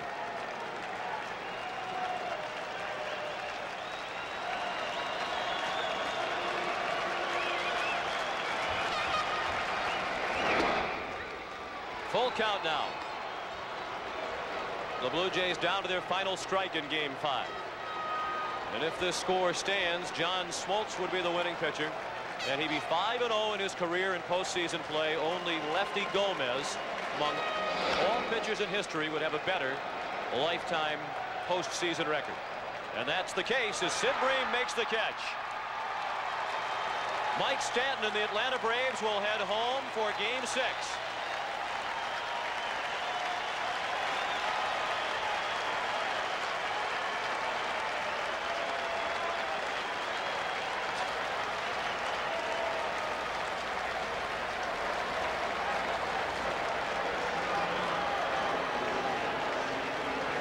The The final score in Game 5, the Atlanta Braves 7 and the Toronto Blue Jays 2. We'll be back and join Pat O'Brien and Jim Cott after this.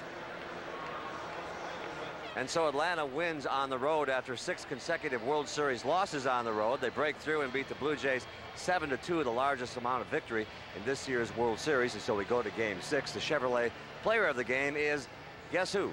Lonnie Smith of the Atlanta Braves. Chevrolet will donate $1,000 in his behalf to the Special Olympics, and he is standing by right now with Jim Cott. There he is. Kitty. All right, Pat, the big blow in the game, Lonnie Smith's grand slam home run. Lonnie, when you left home plate, it's like I knew I got enough of that one.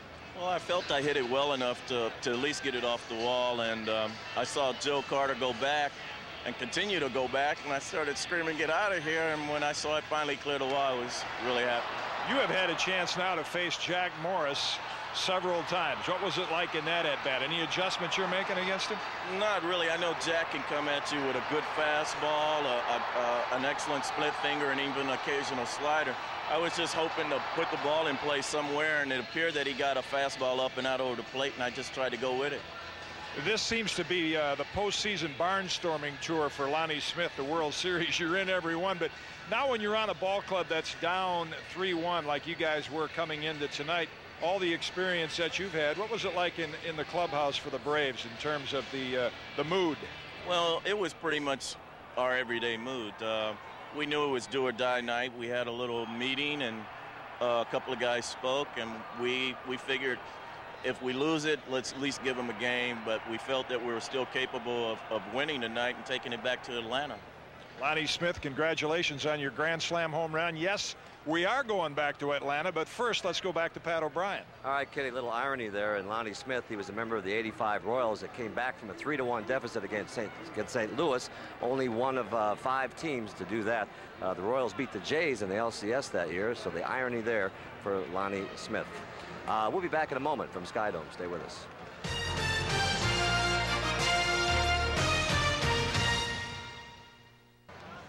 Not much celebrating tonight at Skydome as the Braves break through 7-2, and the Toronto Blue Jays now lead 3 games to do. Let's go down to Kitty Cott, who's with Steve Avery, who gets the ball on Saturday night. Kitty. Steve Avery will get another chance. Looking forward to it. And you pitched a great game the other night, even in that tough loss. But what did you learn from the Blue Jay hitters, or what will you come out in Game 6? Will you change anything? I'll try and go right at them again. I learned that they're an aggressive team and they're a good mistake hitting club. And like I said before that game, I knew that if I made too many mistakes, they're going to hit them. And I gave up the 2 home runs, but pretty much limited them to that. And most games, if I go out and pitch like that, I'm going to win. So hopefully I'll get the same results. 2 mistakes in an entire game, not too bad. He'll get another chance on Saturday night to try to even up this series. Let's go back to Pat O'Brien. All right, Kitty, thank you. Steve, thank you. Once again, the final score of Game 5, Atlanta 7, Toronto 2. But the Toronto Blue Jays still lead the series 3-2 as we head south. Tomorrow is a travel day, and we'll have Game 6 for you on Saturday night at 8:30 Eastern time. So we hope you'll join us for that.